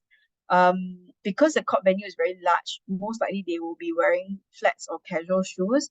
So just something to pay attention to. Scarves sometimes helpful for ladies. It gets cold or it's just less bulky to bring around than a blazer. I would recommend covered and comfortable shoes. Please also bring your travel documents. If you can print it, I know it's not good for the environment, but it might save you some time in case you can't download things on the spot. So minimally, you need your UNFCCC letter, your visa, your passport, and any other documents that you need. Please also consider bringing a backup charger or external charger for your mobile phones. There are lots of plugs everywhere, but you just don't know. You don't want to leave your phone charging somewhere. Okay, so just try and bring that along, and any other electronic chargers that you need. Medication also, if you can't find it, it's not a typical medication you can get elsewhere, only in Singapore type. Please bring enough for the number of days that you're going to be there. I For those of you who are also going, please stock up on vitamin C and please rest now before going to COP. Other things like things like face masks if you need. Okay, so it's all stuff that you might need for a week or 2 weeks. Emergency numbers are listed here. Food, okay, you can bring food and snacks, your own food and snacks into the venue. They're not going to stop you. If you bring a water tumbler, you might be asked to just take a sip. Okay, so if it's closed and not transparent, sometimes the security will ask you to open up and take a sip. So if it's like hot Milo, please don't just take a sip. They're not gonna ask you to drink the whole thing.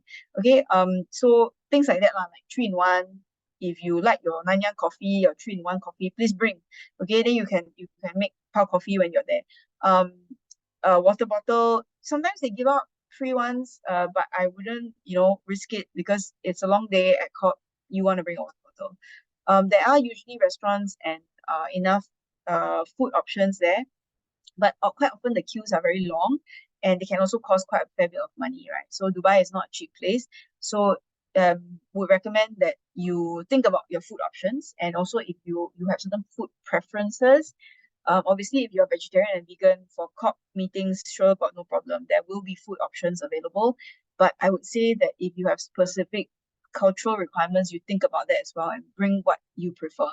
Okay, so that's just something to be mindful of, because you might get homesick, and then the food you're not used to it, and so on and so forth. Okay.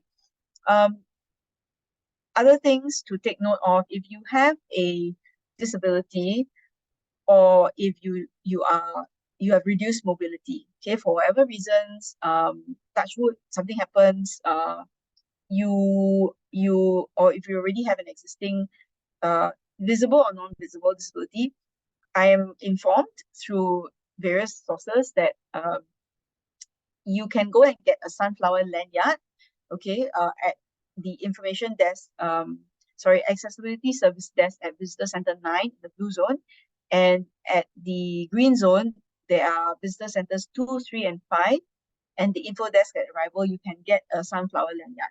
At the moment, I don't know if you need any documentation to say that you are PWD, but if you have any documentation, I would bring it along, okay? Just in case you need to show them, because I don't have visibility as to whether or not they require a documentation to get that sunflower lanyard. And don't just get it for fun, okay? Because it's like you obviously need to prioritize people who have these issues. There are going to be buggy and wheelchairs that, again, same thing with your prioritize people with reduced mobility and those on wheelchairs. As I said, cash and credit card probably accepted across most of the restaurants, hotels and shops in Dubai. But some people who've not traveled for a while, maybe you want to make sure that your bank has approved your credit card to be used overseas. Okay, tipping is not expected, but here it says that it's commonly practiced in the UAE.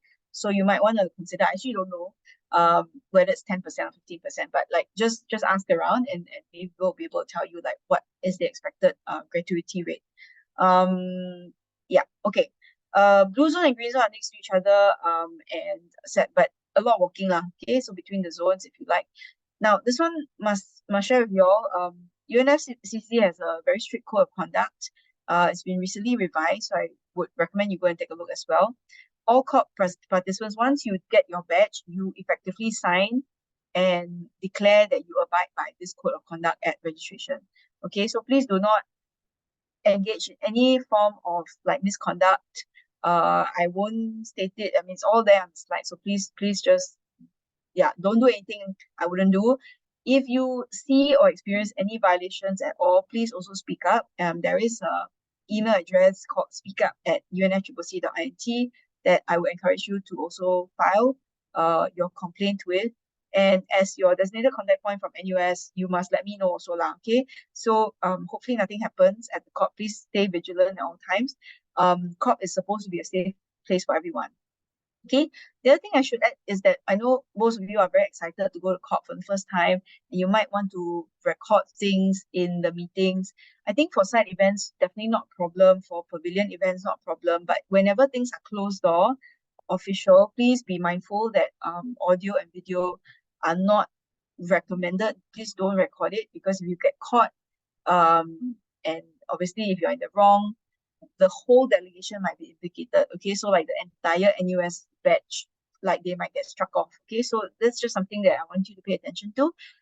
They're very strict with code of conduct, and it will be dealt with. Okay, so something to take note. If you're not sure, please ask me. Okay, so for those of you who have regular badges, like the blue zone just kind of looks like this. It's country offices, pavilions, side events, exhibitions, media and press, and negotiations. So for me, I usually spend a lot of my time at the negotiations to observe what happens. Okay.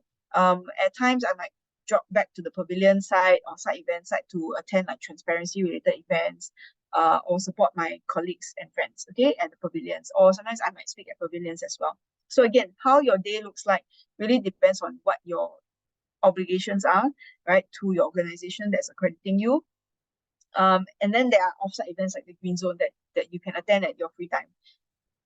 The badges look like this. Okay, so for many of us this year, because of the pavilion situation, we may be going on party overflow badges. So they look like Max Masterman, right? Party overflow. Every morning you will scan the security will scan your barcode to go in. Okay. For those of you who are accredited by NUS, you will get the yellow badge, which is an observer badge. And then the same thing goes for UN, will be blue, intergovernmental organization will be green, and media will be orange. Okay, so you see the badge color, you roughly know who they are, where they're from. At times when the meetings are quite short on capacity, the room size is small, they might issue secondary badges, which I've taken photos of at previous COPs. So if you want any of these additional tickets, okay, you must go to the Ringo meetings, because NUS is a research and independent NGO, Ringo. Okay, so you have to go to the morning 9 a.m. meetings. I cannot help you to get, okay? So you have to go to these meetings at 9 a.m. The steering committee members will explain if there are badges for the day. Then after that, you must go and line up and go and get the badges yourself. Okay, so I won't be able to help you get any special requests for additional badges. You just have to be there at the right time in order to get them. Sometimes people are quite nice. They will offer to switch out. So one in, one out, meaning that you can, if you didn't get the badge, the second badge, you might, talk to somebody and say, are you going to be in this room the whole day? Like, or the whole 2 hours, like, can you share the badge with me for 1 hour? So I leave it to you to decide. okay, on how that's arranged between the two of you, or not multiples of you. Everyone is allowed to attend plenary meetings, okay, depending on the room size. Observers cannot go and sit at the country spots, okay? Please don't go and sit at country names. Even if you're on party overflow, you are not allowed to sit there, okay? It's only for the representatives that are going to take the floor or intervene or represent the government, okay? So the plenary meetings will convene at the COP, the supreme level, uh, supreme body level, so COP, CMP, CMA, and often also at the subsidiary body opening and closing. These meetings are translated in all 6 UN languages, okay? So, okay, I wish I can remember. So English, Arabic, Chinese, Spanish, French, Russian. Okay, so sometimes there may be a special country or two might hire a translator. Okay, so Japan sometimes hires their own translator. Okay, then you might have an additional channel. They pay for it, but the official UN languages will be accessible. And when you go to plenaries, you might want to take a headset, because it's available in 6 UN languages. Quite often, delegates will actually speak in their language that they're most comfortable with. Okay, so when you go there, you see most of them have the headsets lah. Okay, so I would recommend you take a headset before you go in, because you don't want to come to a situation where they start speaking in their language and then you must go out and take a headset. Okay, then you might lose your seat also. Sometimes for observers, we are ushered to go and sit in the balcony, okay, because we are just observing, and sometimes it might be ticketed. Okay, most meetings take place in the informal context, or contact group sessions. Okay, I would say that you shouldn't sit at the main table. Okay, if you're an observer, sit at the back where there's observation seat. Sometimes the seats right behind the folks at the table are sort of reserved for their staffers. So like an official might have assistant. So you just want to watch carefully. If that is the case, then maybe okay lah, you can act blur and also just sit there and don't care. You have as much right to be there as somebody else, but it's just good practice lah, good etiquette, okay, to sit at the back, okay, and allow parties to sit up front. So it's usually open to observers, but do check the TV screens and daily program and various announcements to see whether the meeting rooms are open or not. If one country asks for the meeting to be closed to observers, the chairs of the session will politely ask observers to leave the room. Security will also come and check your badge. Okay, so please don't resist, especially those of you who are on the observer badge. It's not worth it. Just go to something else. Okay. Then complain if you like to the Ringo chairs or whatever. But like, it's quite serious and it hinders the negotiations. Okay, so please just accept that observers are observers and countries are the ones there to negotiate.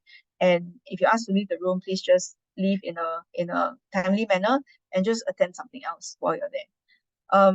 There are also informal meetings which you are not allowed to attend. So these are huddles, or they might meet after 6 o'clock in the evening. Okay, so this again, even if you see them somewhere or you hear them being announced, please don't show up at those meetings, because observers are not allowed to attend informals. Okay, it's only state country that will be allowed. Huddles look like this. These are very organic huddles, like countries just suddenly coalesce and they come together. And if you can get in, by all means, usually it happens on the floor of the plenary and observers are sitting at the back. So in the event that you see a huddle starting to form, and if you want to go and participate, and nobody is stopping you, please feel free, right? So I actually took this picture from the balcony where I was sitting on. So yeah, it's actually up to you, okay? But you usually can't really hear anything, and it's usually about a very specific thing that they are disagreeing about. Side events are probably where most observers like to attend. These are like seminars, panel discussion seminars. They're often used by NGOs like NUS, parties and secretariat to explain various UNFCCC developments. So I will be attending a lot of the transparency ones, for example, learning about different outcomes, sharing my research or research from NUS. And most of the side events, if not all of them, will be live webcasted and available to view on demand. So I think that has been a very recent development. So don't worry if you're virtually dialing in. You should be able to access most of these side events. Yeah. Okay. So this one I just repeat, like meeting rooms and sitting arrangement protocols. Party representatives definitely have priority to be seated at the table. At times, okay, so if you attend some of the observer focus meetings, then of course you can sit at the table lah. Okay, but usually even observer groups are represented by their steering committee or chairs. So like the bingo business and industry group, they have a chair of that group, and that chair will sit at the table. But if there are other seats, you can feel free to sit lah. Okay, so that's just something. If you're not sure, just watch the room. Okay, like I can't be there everywhere to like help you, but just I guess use logic and to see if negotiations are in session. Please try not to be to disturb them lah. Okay. And so these meetings are actually high level, usually quite high level. There's a lot of discussion going on, and meeting rooms can sometimes be turned over at short notice lah. So just be mindful of that as well. If any of you are going on the first week, you might want to pay attention to the opening ceremony and the World Climate Action Summit. These are on the first few days. You may need an additional badge. Usually you would need an additional badge as an observer to go in. But if you do, it's all heads of state. It's very exciting. Okay, so look out for that. Second week, ministers will come, heads of states usually come, and the list of high-level speakers in chronological order will be published sometime maybe around the 6th of December or 7th of December. Okay, so if you're interested in listening to heads of state speak, these are not recorded. Usually they are live webcasted, but they're not recorded. And usually governments don't even post their statements. So you want to take note, you better be there in person. Okay, tickets may be required. Now, observers, there are a number of things that you want to pay attention to. You can take a picture of this. So the subsidiary body chairs usually has a dialogue with observer organizations. So this is happening on 3rd of December. You have to be in the blue zone to attend this. High level champions also want to meet your observers on Tuesday, 5th December. The time is to be confirmed. And then the executive secretary, Simon Stell, will be also meeting observers. This hasn't been confirmed. The COP presidency will also host a town hall of observers. So there's a lot of things that observers can attend. And please go, because these are really great opportunities for you to potentially ask questions and just hear what other observer organizations are interested in and what they're pushing and lobbying for. Okay, and there's a really, really good learning opportunity. Oh, and then there's also a website you can go. So like the first bullet point, COP28 Observer Daily Updates. Okay, so like no reason for you not to know all this stuff. And opportunities for observers. All constituencies have daily coordination meetings every morning. It's either 8 a.m. or 9 a.m. And you can see the date, time, and the venue. Usually it's the same venue for the whole 2 weeks. They're published in the daily program and on the CCTV screens. CCTV screens are just TV screens that you will see across the venue. Okay. Yeah. So also, if you happen to be an NUS student that is going in the second week, or if you happen to be someone going in the second week, during the closing plenaries, there usually is an opportunity to deliver the closing remarks on behalf of the NGO constituency. So that means the whole world, you are representing that constituency. So we've had Singaporeans represent the Ringos or Yongos before, some years ago, and it's good lah. I think it's good exposure if you like to have that. And but you will need to obviously work with the constituency to finalize the statement lah. Okay, and just be mindful of your positionality when you represent and when you speak. You may be seen to be representing the whole world. Anyway, so I'll just leave it to you. You're all adults, so when you go, please just be mindful there are opportunities, but also be mindful of who you are, who you represent, and whether that's within the code of conduct. Okay. Okay. Actions. Now, for the Singaporeans in the room, pay attention to this one. Okay, so of course we don't protest in Singapore. Doesn't mean that you cannot go and protest there. Okay, but it doesn't mean that I encourage also. Okay, but just to say that there are advocacy actions, okay, for admitted observers. So you have a blue zone badge, you can attend any of these advocacy actions. So they might be printing signs, they might be drawing on the floor, I don't know. Okay, but anyway, there are various actions, protests, if you will, happening across the COP, but these have to be approved. Okay, so it's a bit like here. So you have to fill in a form, you have to submit it, the secretariat will clear it for various things. So they look at political sensitivity, they look at whether they can arrange the logistics around this as well, make sure that they cordon off the space. They will also look at whether it fits the guidelines and whether there should be media that they send to these actions. Okay, then they will send this form to the security team to clear, and then they will authorize the action. So please do not, if you want to organize something, you must go through this process. But for the NUS people, try not to lah. I mean, unless you feel very, very strongly about something, you want to organize an action. But usually we leave it to the NGOs, the environmental NGOs, okay, to do this, or Youngos to do this. You can participate by all means, but yeah, don't do anything I wouldn't. Advocacy actions that are planned for the week 2, start of week 2, 8 December, have to be submitted by Wednesday, 6 December, because 7 December is a break day. Okay, and just pay attention to the security staff. They will be around and they will stop any unruly behavior.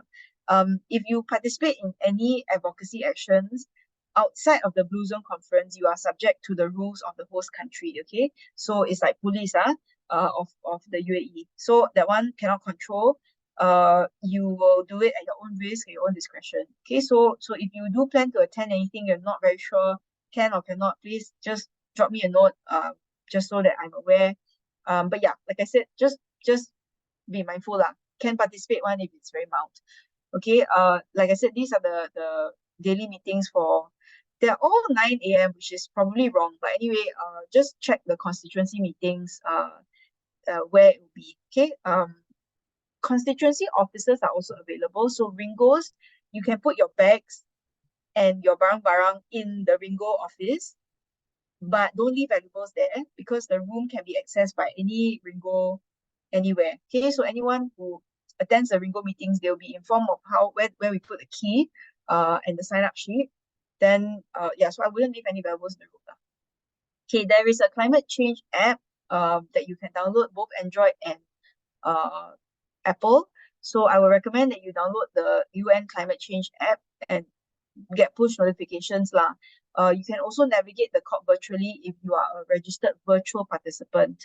So if you are a virtual participant, you will likely be emailed some information about the login, and then you can use your email address and a password to log in, and you can watch the webcast.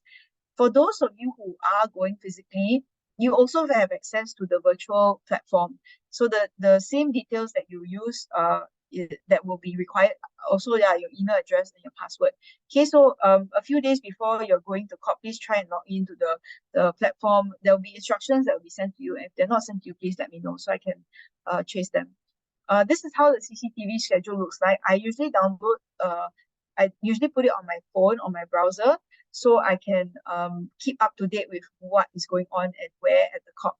So as you can see, the reason why I asked you to look at the annotated agenda is because the items are not listed very plainly, like adaptation, loss and damage.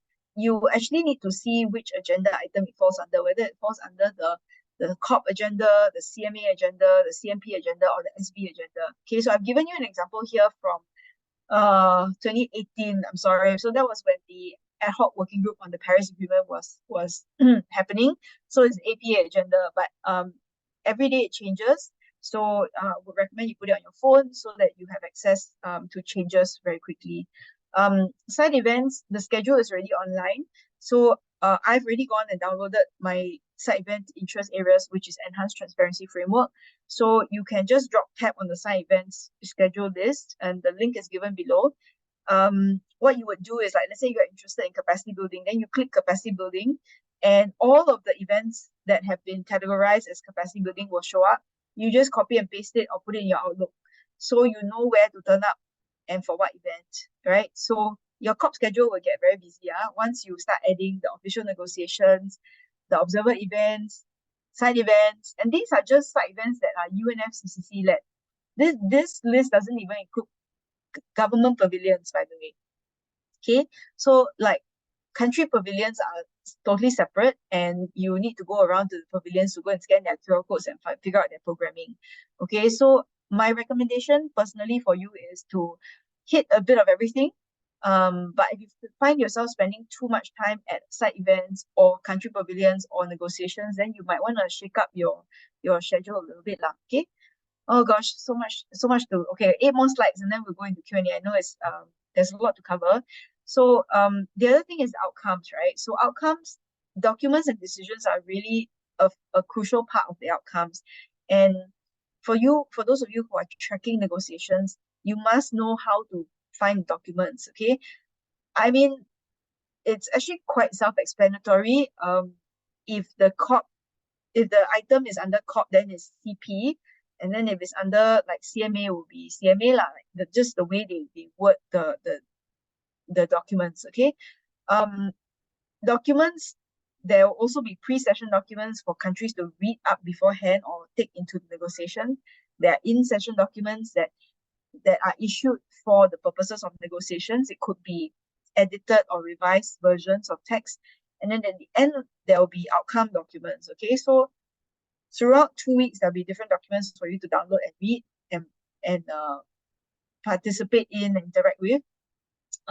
These are just the types of documents that you might need to take into account lah. So informal information documents or informal documents will be circulated for info, technical for technical issues like methodologies, and L documents are basically like final draft decisions that you will get usually like 10th of December, 11th December, or even 12th December, last day. Okay, so you start to get those documents.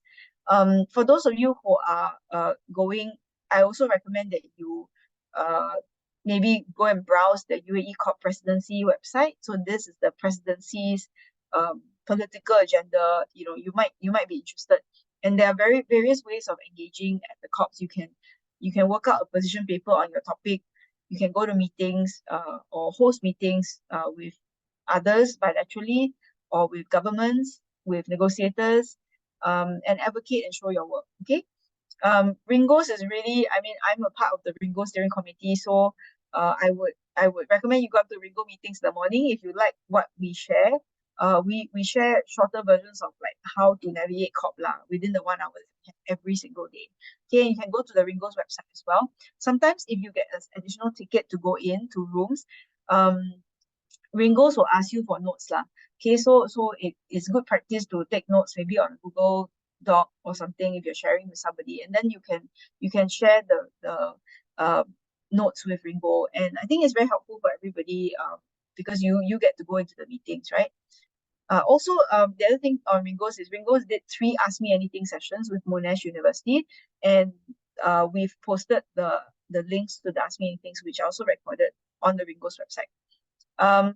Okay, ignore the 2 posters because already done, the public lecture and today's the briefing. Another really great resource that I love to read is the Earth Negotiations Bulletin. I've mentioned this to several people. Apologies for if you're hearing this for the second, third time. ENB writers are very experienced.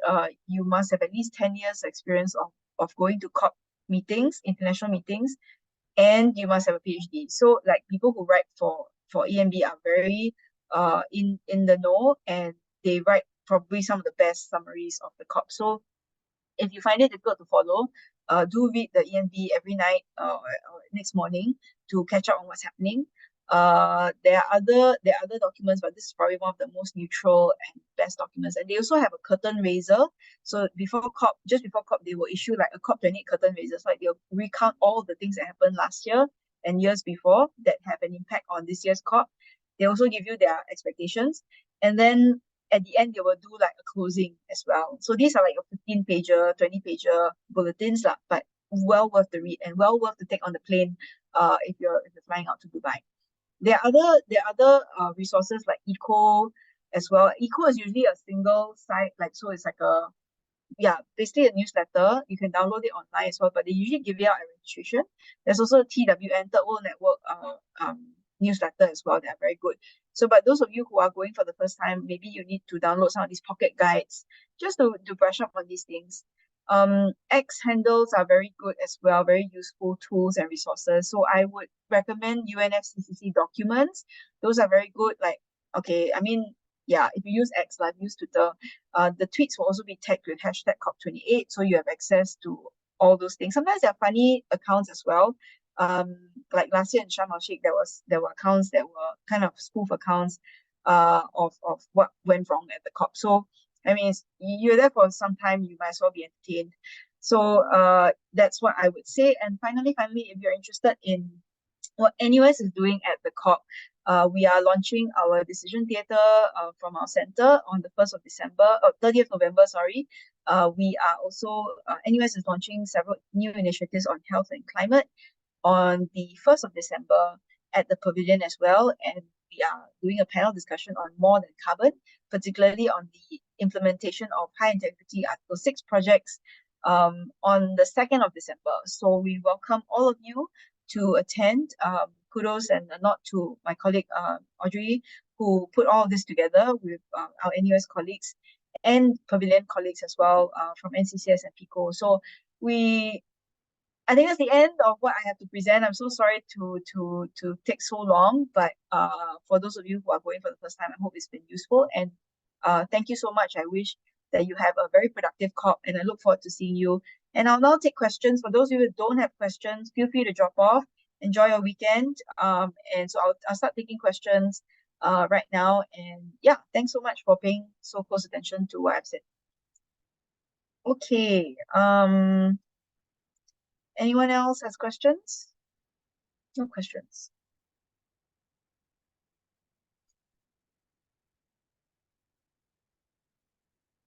Looking at the chat.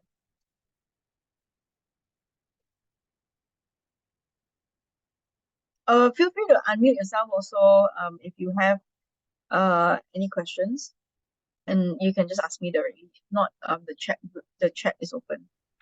Hi, I'm just curious about how do we apply for this special visa? Is it through the usual embassy websites? Titus, it will be in your UNFCCC accreditation letter. The details. Okay, so we do have to apply, and it takes some time, right? You were saying earlier that contains mistakes. Hours. 72 Yeah. hours. We don't have to go anywhere. It's an electronic visa application, correct? That's right. Yeah. Okay, thank you. Yeah. Yeah, I can share this presentation, no problem. It is a fairly large deck. But yeah, we'll work with our team to send this out. But maybe next week, Monday. Okay. Is there a possibility that observer seats get filled quickly? Yes. Rule of thumb is leave meetings earlier to get to the next venue, especially if you're first time at COP. So even for someone like me who is fairly seasoned, right, I also leave early. Like, so if the next meeting is at 10, don't show up at 10. Like, you literally have to be there maybe 10 minutes to maybe get some water or coffee on the way or something. But that means you have to leave the previous venue at like 9:45, for example, right, to get there by 10. So I would strongly recommend that if you're really very keen on attending and you have a short amount of time to attend COP, make the most of your sessions. Yeah, observer seats do get filled very quickly in the negotiating rooms, and if they do get filled up and you are left out, then you can't really track it in the way that you would if you were in the room.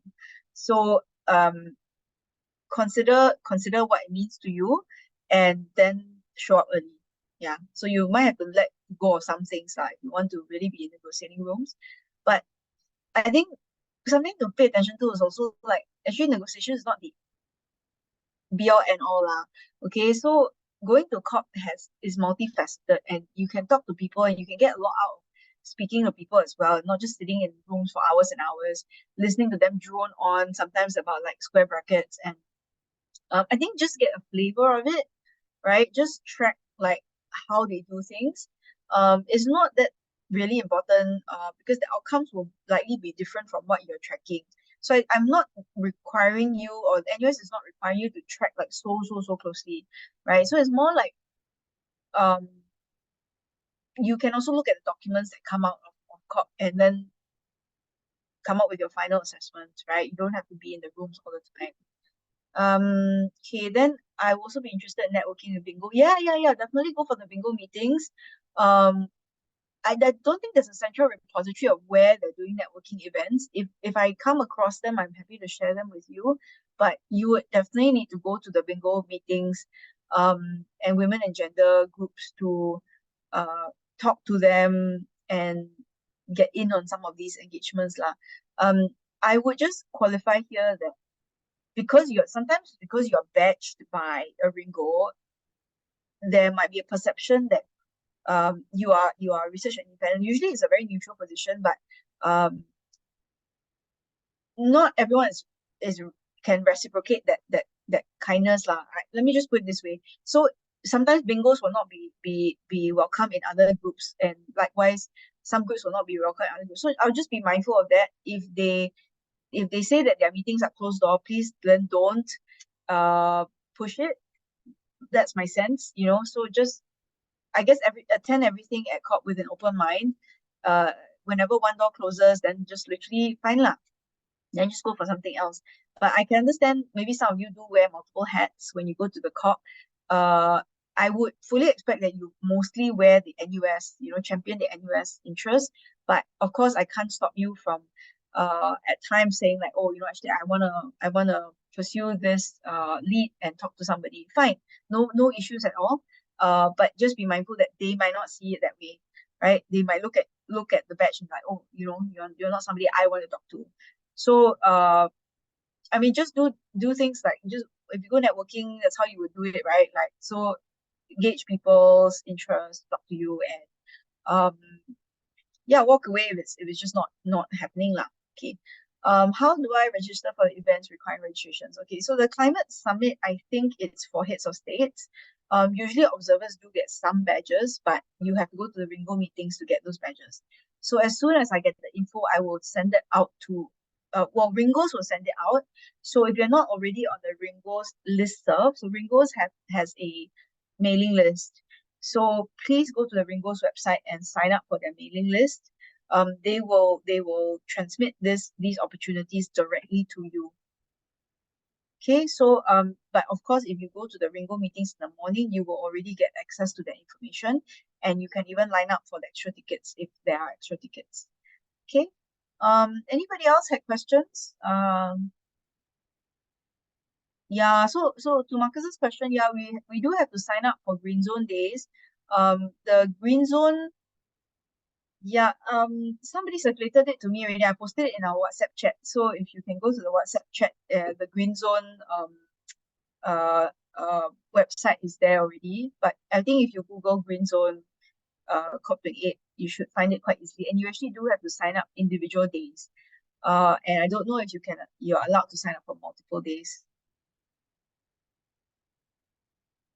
Okay, anyone else had questions?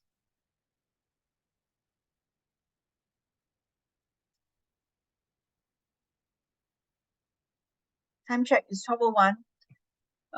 So I'm gonna probably stay on for a few more. Oh, wait. Shakura's asked me a question now. Okay, where can we find the agenda for negotiations? Is it on the same page as the schedules? Okay, the annotated agendas are out already, and I posted them on the NUS Teams, the students at COP28 Teams page already. So it's under a folder called COP28 Agenda. So I recommend that you go and look at the annotated agendas, because like you might find, so for me, transparency could be there. Then it might say agenda item 11 is transparency, or agenda item 8 is on Article 6. Then when I look at the CCTV, I see agenda item 8, Article 6. It's happening at 11 a.m. at this room. I will put it down in my notebook and I will say, I'm going for this meeting. Does it make sense? So like they tend to be published the day before, and also at the first ever meeting, the co-facilitators will say, we have been allocated 4 sessions this week to meet in 2-hour time blocks, and these are the dates. So let's say on Monday, not Monday lah, okay, like let's say 30th December, right? When the countries convene in negotiations, they might say, okay, for Article 6, we are going to have 4 sessions, 2 hours each. The meetings are going to be on day 1, day 3, and day 5, and day 7. Okay. It's going to be at 3 to 5 p.m. Then you already start to take down lah, like you start to write down the dates and times. So it may not necessarily be published only the day before. Sometimes the chair will already have been assigned. Yeah. And then they will share.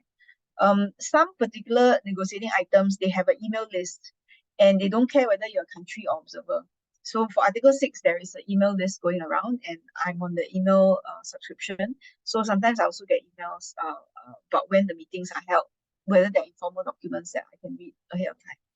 So yeah, there are many ways to get involved. Thanks so much for attending, guys. So like for those of you who need to drop off, please don't feel obliged to stay on.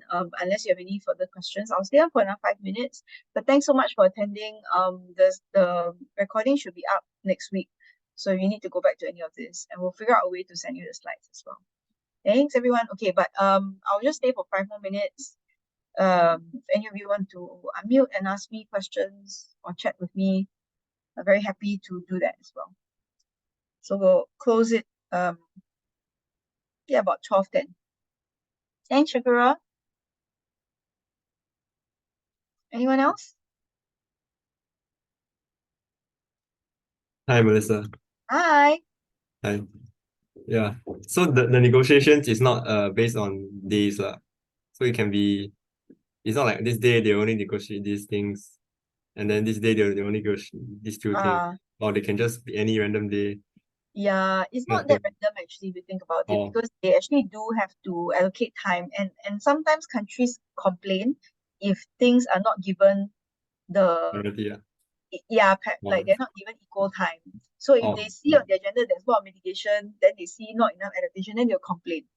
Okay. Yeah. So sometimes then they will add 1 more hour to adaptation. But this just was a very simple example lah. So I think there'll be something for everybody, right? Like, so don't worry.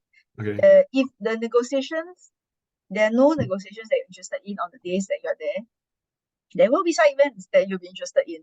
There will be country pavilion side events that you'll be interested in, or green zone events. So like your day is very packed one from 9 a.m. until 6 p.m., even 8 p.m. Because the events sometimes, the side events sometimes start at like 6 to 7:30, or even 6:30 to 8. So the days do get quite long. I recommend when you write your schedule every day, I recommend you also budget a break for yourself. Okay. Yeah, it's absolutely necessary lah. So you might say, I need this 1 hour to go to the meditation room or take my Just walk around and do nothing. Yeah, walk around, do nothing, just go and look at things. But it is extremely, I want to use the word noisy, and it's very stimulating. Yeah, when you go to the COP. So I also, if you happen to be quite sensitive to these things, also be mindful of that lah. But like I said, there are meditation rooms, you can find them, or sit in a corner somewhere to just recuperate for like 20 minutes. Yeah, so this is just something you have to know yourself well, how you can navigate. Sometimes the mind is willing but the body cannot lah. So just pace yourself as well. Yeah, I know 1 week seems very short, but when you're there on the ground, I can tell you that yeah, really try and pace yourself. There's some things you just really just can't go for. Maybe just ask each other, we have each other there. Maybe some of us can cover those topics for you, and then you won't feel so stressed about like in taking notes and like covering it. And the truth is, I think for most of you going for the first time, it's a learning experience. I'm not expecting you all to like know what I just said. Like seriously, I've been to this is how many years, like 14 years already. So don't feel compelled to know everything when you get back from COP or when you're there. Yeah, it's okay not to know. It's just like, yeah, I'm there for the experience. That's good too. Thanks. Hi, Melissa. Thank you so much for this briefing. I think it was very helpful. I had one question, like, for example, you said that No, we can go to these meditation rooms. I didn't know that there are meditation rooms. That's actually a very good thing. So actually, do you think there will be like some time, maybe just to take off for a bit, maybe like a couple of hours and go out? Yeah, of course.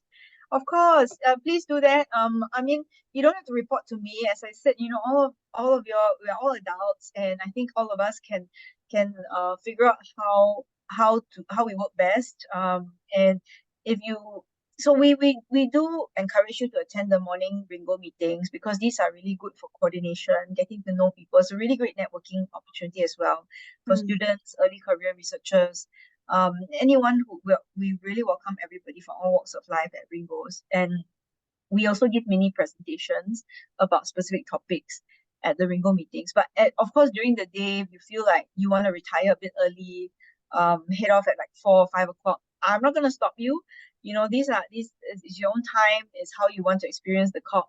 So definitely, by all means, I know everyone has a very short amount of time at the COP only.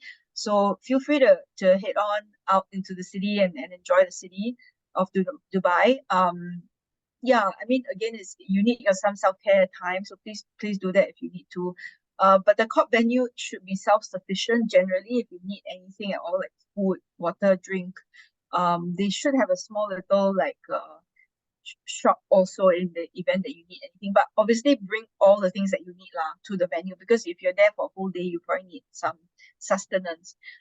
A pro tip: I usually bring some like chocolate bars or Snicker bars, like in my bag, because sometimes you just don't have time for lunch, or you're hungry, or you're low sugar or whatever. So I would recommend everyone considers doing that. Like, yeah, things that you need, like your comfort food, your comfort things, please try and bring them, because these COPs can be quite stressful, isolating, overwhelming, underwhelming, among other things. So it's a roller coaster of emotions. So I recommend you do whatever you need to sort of like recollect yourself or collect yourself whenever things get a bit much for you. Yeah, especially if you are prone or you're vulnerable to like overstimulation. Yeah. Sure, sure. Thank you so much. And Yeah. I forgot to note the point you made on how to get the metro card that we will be having like free access to. So I'll be staying till 11. So would I be still having access to free metro? Yes. So the metro card should be accessible to everyone. I don't think they key in the card that you can only use it for week 1 or week 2. So I think you can use it throughout, if I'm not mistaken. Yeah. Okay. And where would we get this? At the information booth. So if it's Okay, not sure, registration, it will be information booth. Yeah, don't worry. Like, everyone will be looking for it. So you will Yeah. definitely be in good company. Thank you. Melissa, real quick question, following that question about the buses, the shuttles. Where exactly do the shuttles go? Is it that they go to the surrounding nearby hotels to then go back to Expo City Live? Yes. Very likely it will be a specific route or several routes. So if past COPs are anything to go by, it will be to major hotels like downtown. It would go to where concentrations of people will be staying. So I won't be surprised if there was one maybe going to Abu Dhabi, maybe, I don't know, because like a lot of people are also going to be staying there because Dubai is very expensive. There might be one Right. going to downtown, there might be one going to the Palm, among other things. But because the presidency has already outlined that the metro is recommended and they're going to give out the metro cards, I'm not sure if that means that they will be more measured with the provision of shuttle buses. I'm not sure, but because it's 70,000 people, they might have to, have the shuttle buses running in parallel to the metro. So when you arrive, you will start to realize like what works best in terms of route efficiency for yourself. It might make more sense to take the metro. It might make more sense because the drop off is just right outside your hotel. So then I would recommend you go a bit, I guess, obviously get on the metro or shuttle a bit early so that you know how to navigate, or maybe take 2 different routes, going and going back. Then you know like what the efficiency is like. There's no hard and fast rule what you should take, or and sometimes you go out and then you take a different route and you have to find your way. Some people end up going back to the COP and then taking the bus back to their hotels. I don't know if you know what I mean. So like some people go out for dinner to the city and they Right. don't know how to go back. Ideally, you're on a metro line, then you can just take the metro back to your hotel. But it gets a bit tricky, especially if you make multiple stops.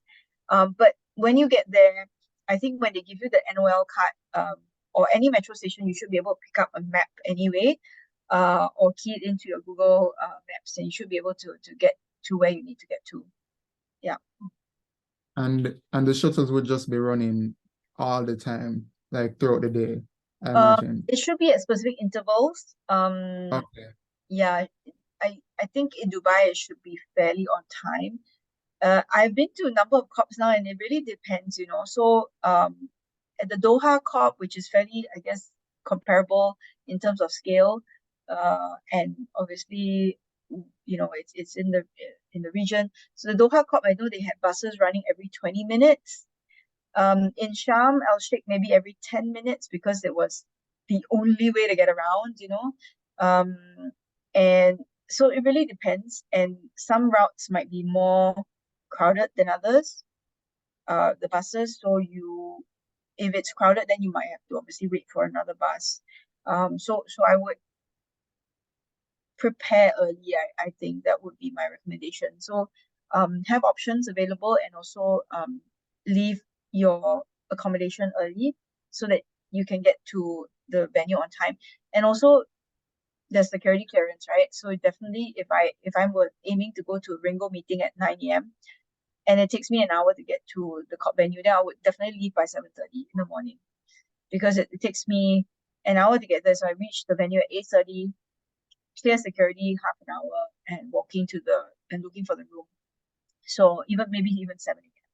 So yeah, that's why I say COPs are long days, because you really need to figure out like how to get to places. And yeah, hope that helps. Yes, it does. The last question I had was on, so if I happen to have a blue badge, or at least I'm working towards getting a blue badge, is it that I wouldn't need the green badge accreditation to go to the green zone events? I would just use my... Yes, you need to sign up separately for a green zone event. Oh, I see. Yeah, but the Okay. green zone is easier because it's just ticketed. It's not like a badge. Okay, and I can just do that on the day of the event? Well, I would recommend you sign up early, because I think there's a capacity for the space as well, because it's public. And imagine all Yeah. 7,000 people that are blue zone accredited want to go into the green zone as well. And because it's public, anybody has access to the green zone. So I would recommend that you go in and get your green zone badge for the day or days that you want to already. Yeah, I would recommend getting a ticket first. Yeah. Okay, all right, that makes sense. Thank you so much. Oh, you're welcome. Okay. Yeah, I have a quick question. Sure. So, do you know when we can expect the pavilion list to be up on the UNFCCC website? The pavilion details, you mean all the pavilions? Yeah. I wouldn't count on it. Oh, Yeah, so the best way, to be very honest with you, is to be on site, going around. I would recommend actually you coordinate with the other youths, other people going. Have a Google spreadsheet. Everybody goes around and keys in like India Pavilion. This is the program. Singapore Pavilion. This is the link. This is the program. Because nobody will do it for you. The pavilion programming is completely up to countries. And if they don't share it with the UNFCCC, blow by blow, like what's happening day to day, like nobody's getting the information, nobody's coordinating the information. Everybody's a lot of things to do in the next 2 weeks. So, and you know, pavilion programming is very fluid. So, split up the work, try and figure out like if anybody can be on site scanning the QR code. This is the US Pavilions programming, this website, and it's in a formal document. I know that the Ringo's Beth Martin, one of the steering committee members, she actually sends her students out to do this on the first couple of days of COP. But it's for her own use, so she's not going to share it with anybody. So I recommend that for the Singaporean use that are going, it may make sense to do it ourselves, to coordinate amongst ourselves to do it. But like I said, actually, you have limited bandwidth, like you can't go for everything also lah. You know what I mean? So if it happens to come to you, you happen to know about this event, great, then go for it. Because the reality is that you won't have time to go to every event, every pavilion. So another way is to Google if like the pavilions programming is already available online. Like the Singapore one is already mostly, I think they are going to upload it very soon. So then you can access that. Okay. Okay. Thank you. But the side events one is very interesting. I recommend you go look at the official side events one, the side events website, the exhibition page. That's very, very interesting already. So and that one has an approval process. So that means they're really the very good speakers and like good topics. Whereas pavilions are like a lot of showcasing their own interests.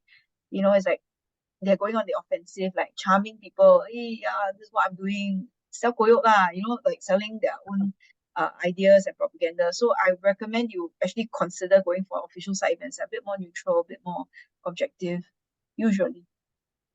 Okay. Thanks, Mel. Okay, thanks. Okay, I think we can draw this to a close. Thanks so much, Marcus and Andre. Really grateful for the support that you all gave me this morning. We can close off and the recording, we can stop it. And I think if we'll figure out on Monday how we're gonna upload it. Okay. Great. Thanks. Have a great weekend, guys. You too. Thank you. Good job. Bye. Bye.